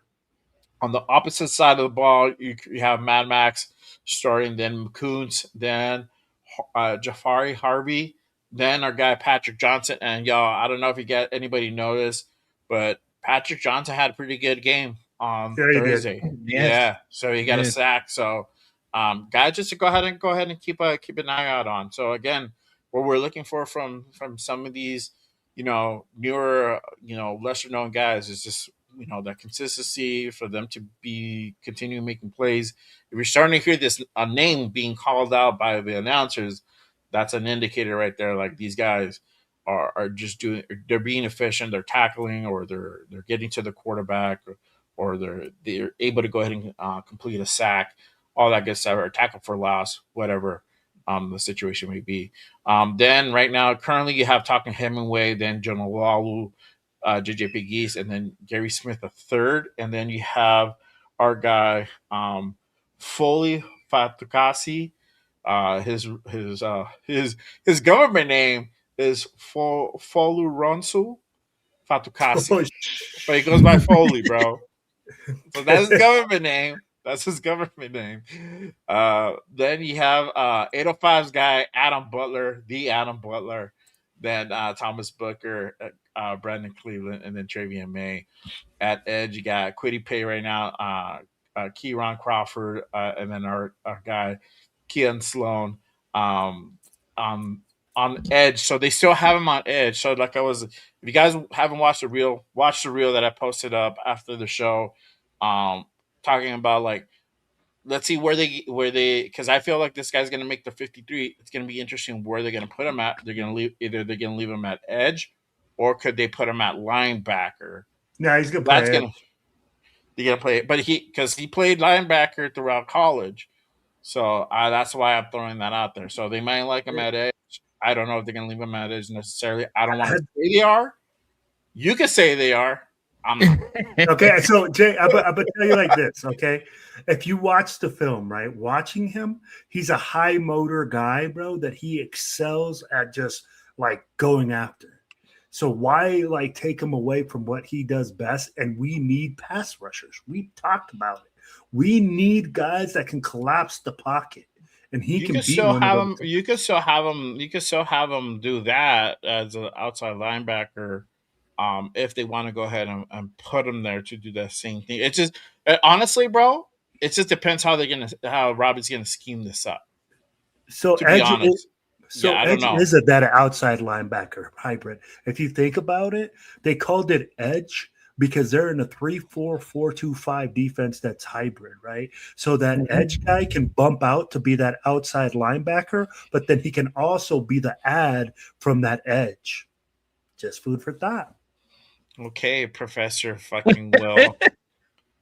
You know what, Mr. Know-It-All? I didn't ask you to understand, bro. No, No, that's good. That's good. But look, it's just how they have them listed. I don't know. Mhm. They can just have them listed different ways, bro. That's all I'm putting out there. 100%. 100%. Right. And then we don't know how the true defense is going to be. Again, we've just been seeing a plain vanilla version up to this point. So that can change come week 1, right? So you have that. Right now at linebacker, you have our guy N'Kobe Dean, Tommy Eichenberg, Sigan O, and then Buddy Johnson.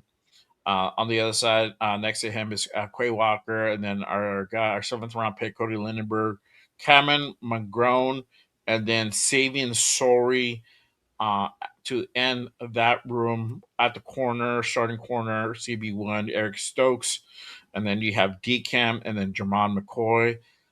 Next, on the other side of him is going to be Darian Porter at the moment, and then Zeke Masses, and then Anesium to go ahead and round out that spot. Then at nickel, currently you still have Teron Johnson. Then you have Greedy Vance, Caleb Olford, and then Devin Perkins for the nickel position. And free safety, you have Paul. Then Tradian Stukes, Tristan McCullen, and then at strong safety you have Jeremy Chin, and then you have Dalton Wagner that they have him put there, and then Devin Lafayette to round out the strong safety position, and then right now, so currently we have Cole, then Matt Gasel, the starting kicker, then Tokyo Toe.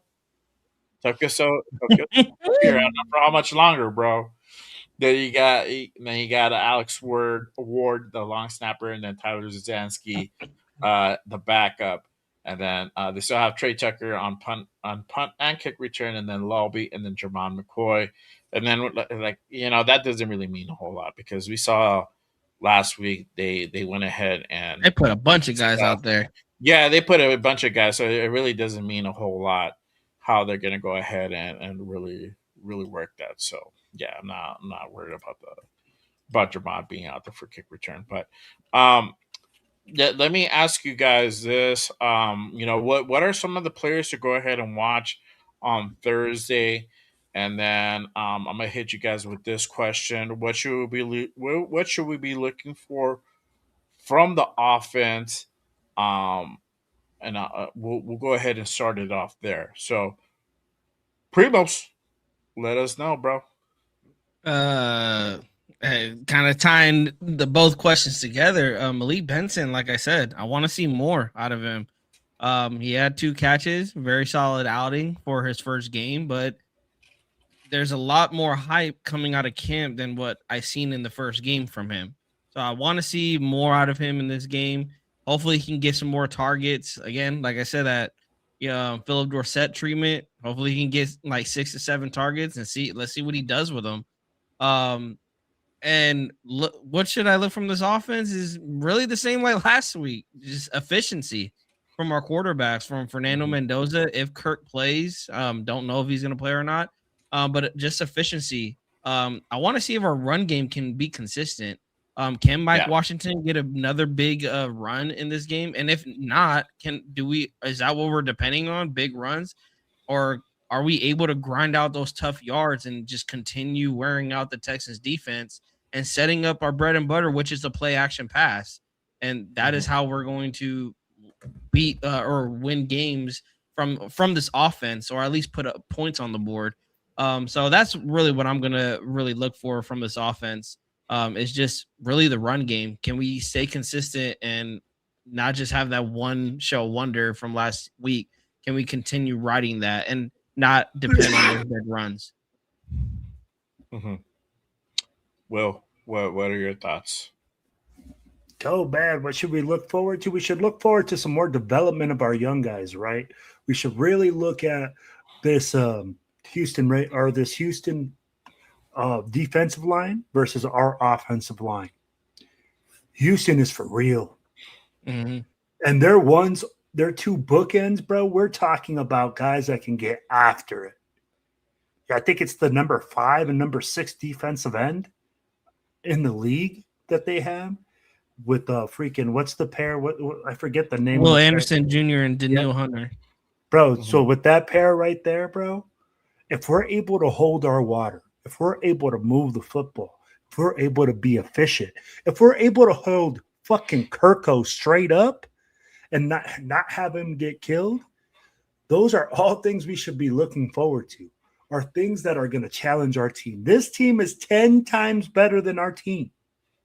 So at every fucking turn, I'm looking at our rookies. I'm looking at the guys that we're developing. I'm looking at the guys that are here for the future, because that's what's going to tell us if they can do it, if they can hold water, who's where. Hey, now that we're going to see this, what happens when Trey Zune comes in? Is Trey Zune going to be able to hold his own at right tackle with one of these guys? See what I mean? I'm like, do we have that competitive spirit and drive to move the football and get us 3-4 yards when we need it? Do we have a guy that, hey, if JPJ goes down, do we have that Mahler right guard that we can run the football behind?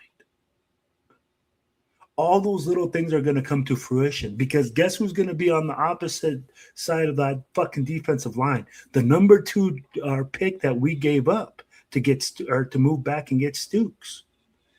Caden McDonald. Caden McDonald's going to be sitting there, and he's going to be like, okay, you guys just fucking passed me up. You guys thought Trey Stooks is better than me and whoever the fuck you guys got with him. So watch him, man. You guys are going to see a lot of stuff going down, and I think it's going to be a gritty practice. I think we're going to be getting after it. I think that, hey, the physicality level is about to go up, and we're going to figure out who's a man and who's a boy. So buckle up, baby. Let's go. There you go. For me, obviously, players to go ahead and watch.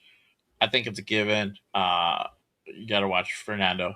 I want to see what he's able to do in this game with a better defense. Even their twos are going to be better than what we saw from Arizona. Yeah. So there's going to be a difference there. I want to see how he reacts. He's still going to do the same rookie tendencies that he did last game. That's what I kind of want to see.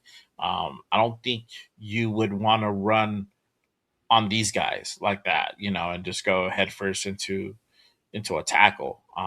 Definitely see how he does. If he's able to go ahead. I know that will make you feel it. Sometimes it's better to go ahead and throw that ball away, and go to your next play on your next down. If you're close, then that might be something where you can go ahead. Now that's more warranted, right? But also too is just going through your progressions, man. You gotta read your pocket. You gotta, so if you feel like it's you're getting that pressure, it's coming in on you on one side, you might have to go ahead and shift over. But again, this is all just comes with experience. So we'll see how he does on this next one. Again, I'm agreeing with you, Primos, Malik Benson. Definitely keep an eye out on him. I want to see more from Cedric Jackson. I want to see more from Jack Bash. Let's see how this offensive line does with a tougher defense. Let's see how they operate. How they synergize. I think you're going to have more opportunities for a guy like Caleb Rogers to go ahead and kind of prove himself to be the guy behind, either win on the other side or be the guy behind JPJ. We'll see what happens with JPJ, but if he plays, hopefully he has a good performance, because his performance, on Thursday was kind of up and down. Excuse me, kind of up and down. So we'll see kind of what happens with him there. After the twos, really, it didn't look too good. The offensive line did not look good, but the twos did a decent job. The ones they're pretty on it, but the twos, that's a different story. But again, this is the test. So this is what preseason is all about. You want to get different looks. Now you're going to be up against a bigger, better defense. Not what you're used to, and not what you just saw last Thursday. So hopefully they get that experience on the defensive side of the ball. I just want to see the fundamentals executed come Thursday by masses from the rookies. I want to see more pressures. Again, this is going to be a vanilla defense. This is going to be a vanilla offense. They're not going to show their hand. So we also got to take it with a grain of salt. I know everybody was already getting ready to go ahead and call Robbie Leonard's head on after just one fucking game. I'm like, come on, man.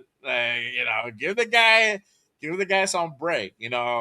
At least give this guy to like week 5 before we start busting out the fucking fire Robbie Leonard fucking bullshit. Yeah. So some people already they're lighting them torches. They're ready to go ahead and fucking go over there and hit up fucking Henderson, bro. You already know. They're already with the Burn it fucking to the ground.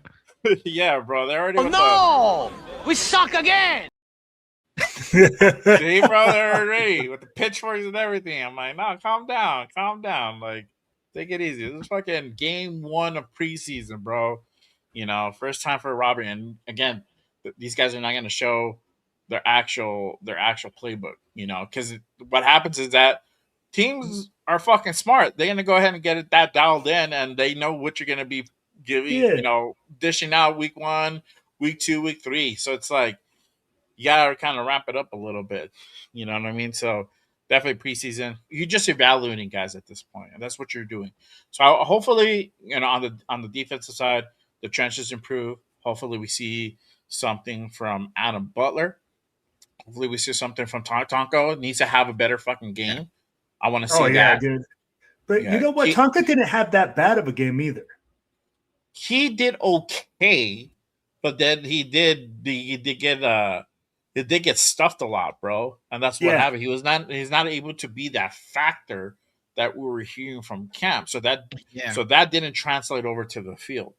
So that's what I want to see. I want to see like an improvement come Thursday on that part. Like that's what I'm looking for. I'm not necessarily looking for us to win the game. That'd be great. We win the game, but what I'm looking at is I'm paying attention to the players, and that's what I was doing last game. I was trying to just pay attention to the plays, not so much the scoreboard. And yes, I'm happy when they score, obviously, but I'm looking at the plays and what these guys are doing. So that's why I was able to notice like Zeke. I was able to notice like Jermod getting cooked. It's like these things are just happening. I'm like, what? Why is this happening? What's going on? And they're playing a simple man, and I get it. It's hard to go ahead and play that man without like having these exotic schemes coming up or certain coverages set up. So you're gonna play some basic stuff, but there's some stuff that you just need to be able to already do from the get-go if you're gonna be playing in a certain set, right? Mm-hmm. So again, just kind of the fundamentals, seeing improvement on this defensive line. That's what I'm hoping to go ahead and see. And that secondary needs to just kind of tighten up, and then definitely got to shut down got to limit that run game because we're getting fucking ran through like nobody's business, bro, on Thursday. So hopefully we don't see a continuation of that. That's gonna be hard to go ahead and watch. Just us getting fucking ran through, bro. But yeah, I mean, that's kind of what we should look as far as on my take on what I feel that we should look from the secondary. What do you guys think about that? And then what do you guys think we should be looking for from the defensive line? Well, you want to tackle the D line, bro? You love those trenches. So you said what? War daddies, bro. I love, bro, because that's where the game is won and lost, and we all know this. If you played football, if you understand this game, the game is won in the trenches. It doesn't matter what the fuck we can talk about having all these megastars on the outside and all this, but it doesn't matter if your offensive line can't block, if your defensive line can't fucking create penetration and stop people, right? So for me, man, what I want to see from this defensive line is us fucking tackling people, doing the basic fundamental stuff. Get some penetration. When you get penetration, break down. Fuck, bro. Like, that's all Keon Crawford had to do a couple times. Or 49. I don't know who fuck 49 is, but he's coming off that edge, coming like a fucking missile. And you fucking run right by the quarterback because you don't break down, because your bare fundamentals of the game don't come through. I expect to see better tackling all the way around. I'm like, in the secondary, what do I expect? Hey, since you said secondary defensive line, I'll just cover secondary and defensive line. Bro, what the fuck are we doing? We got to have some coverage. We cannot go on the first play like Terry or Johnson did. Terry on or what the fuck is his name in the slot? Is it Tariq Johnson or Tehran. Tehran. All right, so Tehran Tehran, I want to say it correctly. You know, I don't want to.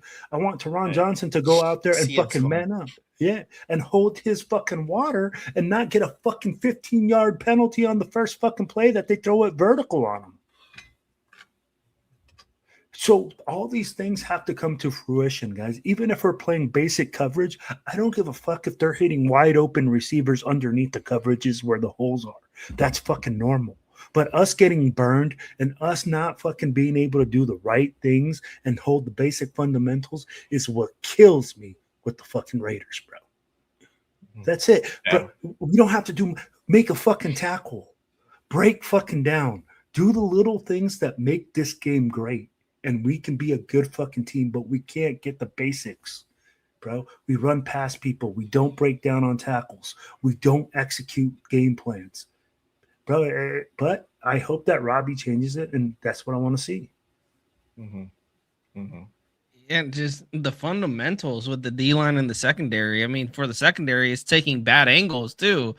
And that leads to missed tackles. And it's just basic fundamentals. Like, I think we can beat the horse dead here, because that's what's frustrating. And I think coming out of Thursday, that was what was frustrating me, is that the secondary is not covering in man, and it's man coverage. You were to man up on that wide receiver, and you're getting just killed. Tehran Johnson, you're getting burned vertically. Jamon McCoy, again, grain of salt, because he's first like over a year. But they tested him, and you came out in the presser a couple of days earlier saying you were the best corner in the draft taken. Arizona didn't think so. They tested you, and Houston's going to do the same thing. They're going to test you to see if you are a man of your word and you're the best corner in this draft. So this second, I'm expecting them to get tested, and same with this defensive line. I think Houston, they love to run the football. I think they are going to take some of their shots down the field. They love to push the ball down the field. This is a really good test for this defense, the way this offense operates for the Houston Texans. But really, what am I expecting? Just, can we tackle better? Can we cover better? Like, really just that. It's crazy to say that. Just the basic fundamentals, can we do those things? Because I get worried that we cannot do the basic things, and then we're expecting Rob to call these exotic plays, these blitzes.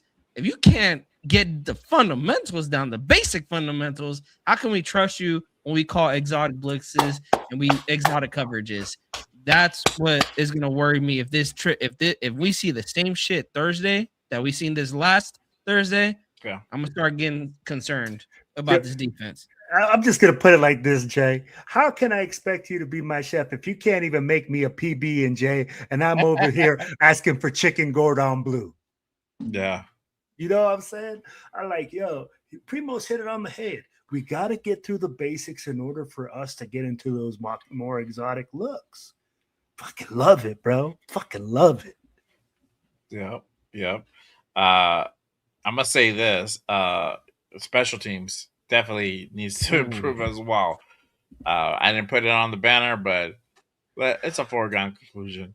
Yeah. God damn it. Because somebody... Come on, Tokyo Toe. I know. Arnie's like, Tokyo Toe is going to be our water boy. You can do it. You can do it. I know, bro. You're about to be the towel guy. At this point. Well, hopefully they can turn it around, bro, because that was a pretty fucking awful showing, bro. I don't know. And Matt Gay, he's slightly better, but not a whole lot of improvement, bro. So we'll see. We'll see what happens with the kicker position. And you never know. We might get a signing before week 1. But I don't know what the market is out there for like a kicker, bro. We're going to get Matt straight. Yeah, I know. And then you got everybody fucking wanting Daniel Carlson back. Bring back Daniel Carlson. Go get Jake Moody. There you go. Go get Jake Moody. Oh, man, that's funny. But real quick, again, appreciate you guys pulling up and tapping in with us. on this Monday night. Make sure you guys hit that like, hit the subscribe on all the channels you see here. Again, my guy Primos at Raider Primos, and then Will at Silver and Black Radio Podcast. And then you already know me. I'm just Raiders, baby. That's how we do. Yes, sir.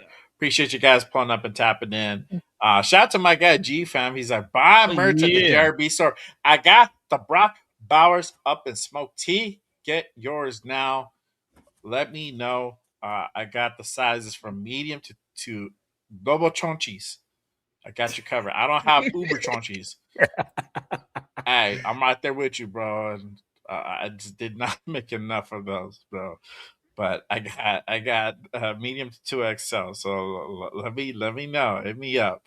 The jrbstore.com. I appreciate you, my guy, posting that up. Yes, sir. Let's see here. Arnie says he wants to see Brown wide receiver with Mendoza and AOC. I don't know if that necessarily would happen, but it might. I think that Brown will probably get burned with AOC. I don't think it's going to be necessary with Mendoza, even though he is a vet. I'm just trying to go ahead and go through a couple questions here. Humber says, you have to remember we are building a team here. 2026 is about stopping the bleeding, then starting the healing. 2027 is a real earliest hope for a great season. I don't know about great, but a good season, like a really good, solid season where we're like, all right, we look way fucking better than we did 2 years ago. Yeah, like, I want to be able to say that for sure. Like 85 says, Waterboy in the NFL probably gets paid better than a UDFA kicker. Why not be a bad option? Hey, bro, I'll take fucking Waterboy. I'll take fucking towel cleaner at this. Yeah, bro, I just want to be in the building. I don't give a fuck. Just pay me whatever, bro. And let me get as much swag as I can. Yo, and let me get as much swag as I can for free. Exactly. I want to get compensated with I'll put it on the contract, like, give me fucking Raider merch. Unlimited. As much as I want. That's it. Like, bro, you go on the Raider image and just buy the whole store. Yeah, bro, but like they cap me, they're like, all right, cool. You get 10 items per month. I'll be fuck yeah, bro. But I get unlimited, bro. So next month I'll get 10 more. But fuck yeah, bro. Like that. Got you. Hell yeah, bro. That in itself is worth the fucking the trouble. But yeah, man.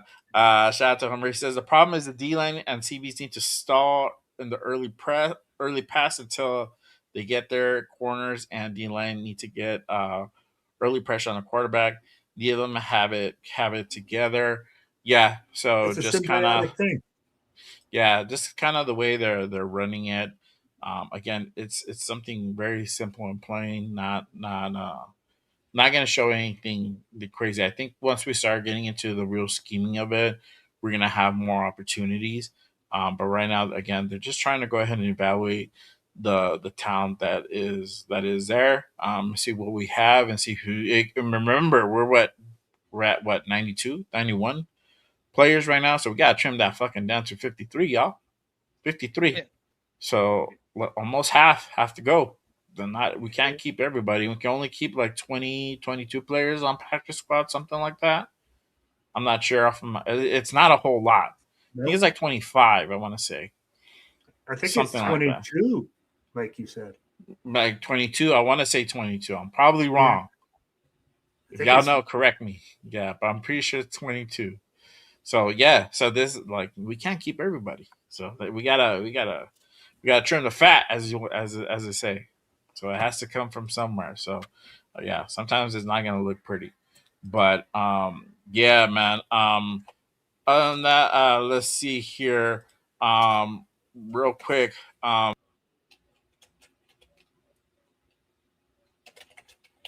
He just go mute. Yeah, he went mute. Hey, it's 17 players that are on a practice squad, by the way. Oh, 17. Oh, my mic went out. Ooh. Yeah. Players? Okay, so there you go. 17 players. That's it says 16 standard, 10 young players, and 6 veteran players. Okay. So see, even that has a limit. So not everybody's gonna be able to find a home here. So we gotta definitely cut that down. All right, y'all. So let's go ahead and talk about as far as upcoming shows. we got our post game reaction show that we're gonna be tapping in on Thursday. So make sure you guys go ahead and pull up for that one. We're gonna be back on the screen together again forever. There you Hell go. no! At this rate, with that move, fuck, me and Raider Primos might have to move on. Hey, don't worry, bro. YouTube is probably gonna make me cut it out, so you don't have to hear it. They'll be like, "You're infringing on the rights of that song." I forgot who sang that song. Are you so bad? You so bad? We gonna pay you to take it down? Are they paying me more, bro? They'll take money away from it. We're gonna take your money if you don't take it down. That's what they're gonna do, bro. They ain't gonna pay me. I wish, bro. If I can sing bad the whole time. You know, we were just talking about that backstage, bro. Like back in the day when you used to like record your fucking voicemail. Some people still do. I just have the fucking with some R&B music. Yeah, some R&B music and just fucking sing into the phone, bro. I got a funny story about that. I'll share that on the other podcast, but yeah, make sure you guys go ahead and pull up to the post game reaction show on Thursday. We can go 30 minutes after the game is over. And then if there's any pressures going on, you already know, just we're going to go ahead and play that for y'all. So make sure you guys stay tapped in. I might do a pregame show that day. I do not know as of yet. I'll probably decide on that in the next day or so. But make sure you guys go ahead and turn on notifications so that way you guys be in the know about that one. I'm going to be doing a Good Morning Raiders this Saturday coming up. Make sure you guys go ahead and tap in for that. I may or may not have a guest. So, again, turn on your notifications for that one. For you guys, what do you guys have going on the rest of the week? Because you already know they know already. You're coming on with me on Thursday. So, what about tomorrow? What about Wednesday? What about the day after the game? Hey, Wednesday, Primo's preview. Just previewing the Texans, Raiders, going in depth. Sorry, bro, my cat is over here getting my attention. Big Luck is like recording Sunday Night Slow Jam. There you go, fucking the Art Laveau. Hey, rest in peace. Get him in the studio right now. Yeah, bro. I Shit. can't do one, bro. I can't remember the song. Shit. No, but yeah, just Primo preview, just previewing Texans and Raiders, and just giving my thoughts on the game. And really, like you said, Jay, not really tripping about a score. We're really just gonna preview the players to watch and what players we want, or I believe that should have a big game. And yeah, just about that, just doing that, and then probably see you guys Thursday. Tuesday, okay, cool. Tuesday. Well, Tuesday. All right, man. Y'all know what it is. Tomorrow night, we're going to be live with the most notorious podcast. It's going to be myself, my boy Cheeto Linus, the world famous Hollywood Raider Jeff. You know, world famous. World famous.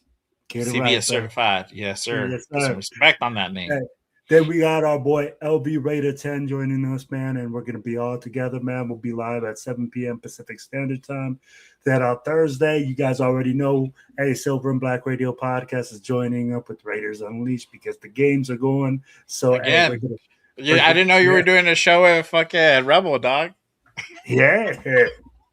Hey. So, I mean, like, we'll be joining up again. We'll have the crew just show up, and we'll be doing the live show with you guys 30 minutes after. Then, shoot. And then guess what? Back, baby. Next Monday, we're going to be back here on Raiders Unfiltered, and we just going to get it in. Okay. There you go. I don't know, bro. You're on the right show. You're a rebel, bro. Hey, wait a minute. I had to think about that when you called me a rebel, and I said, "What the fuck is he? Oh shit!" I didn't know you were going to rebel, dog. Hey, I was like, it's unfair. Hey, I think if I do that, shit, like, I do that 3 times. I do that 3 times a week just to piss off Jay. No, you don't. You literally was like, you believe what he said, bro. I do. Stop bro. it. You're like Raiders Unleashed. I'm like, okay. Well, Raiders Unfiltered. Y'all know what it is.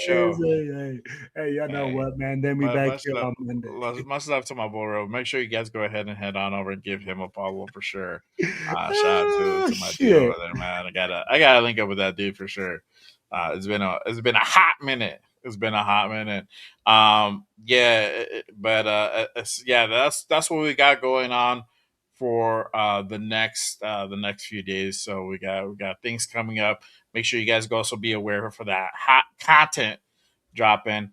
Make sure you guys go ahead and check out my new show, No Effing Way, on YouTube. That is the other channel. Just did the UFC 330 Fight Pal, and then dropping some shorts on there. So if you guys are into MMA or into combat sports, prize fighting, boxing, everything in between, hit up No Effing Way. And then I'd be talking about some other crazy shit. You already know me. I'm fucking off the wall, y'all.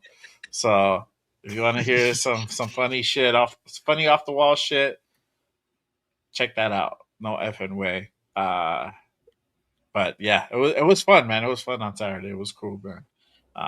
Did the damn thing. So, and I had to I broke news. That was fucking crazy. I was like, what?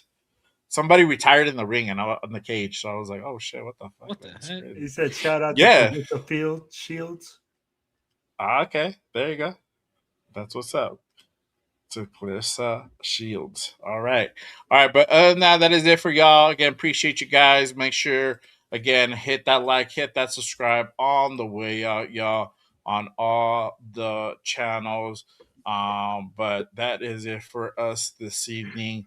We'll be back on Thursday for that post-game reaction show. We're coming at you raw, unfiltered, and always, always dirty, baby, because that's how we do. We dirty motherfuckers. I'm just kidding. Pause if necessary. But all right, y'all. That is it for us. Thank you guys for joining us, gentlemen. It's always fun. We always have a blast. So We do. We'll see y'all on Thursday. Until then, y'all always remember, just Raiders, baby. I'm gonna go ahead and hit that Great night. outro. Great night, y'all. Have a great night.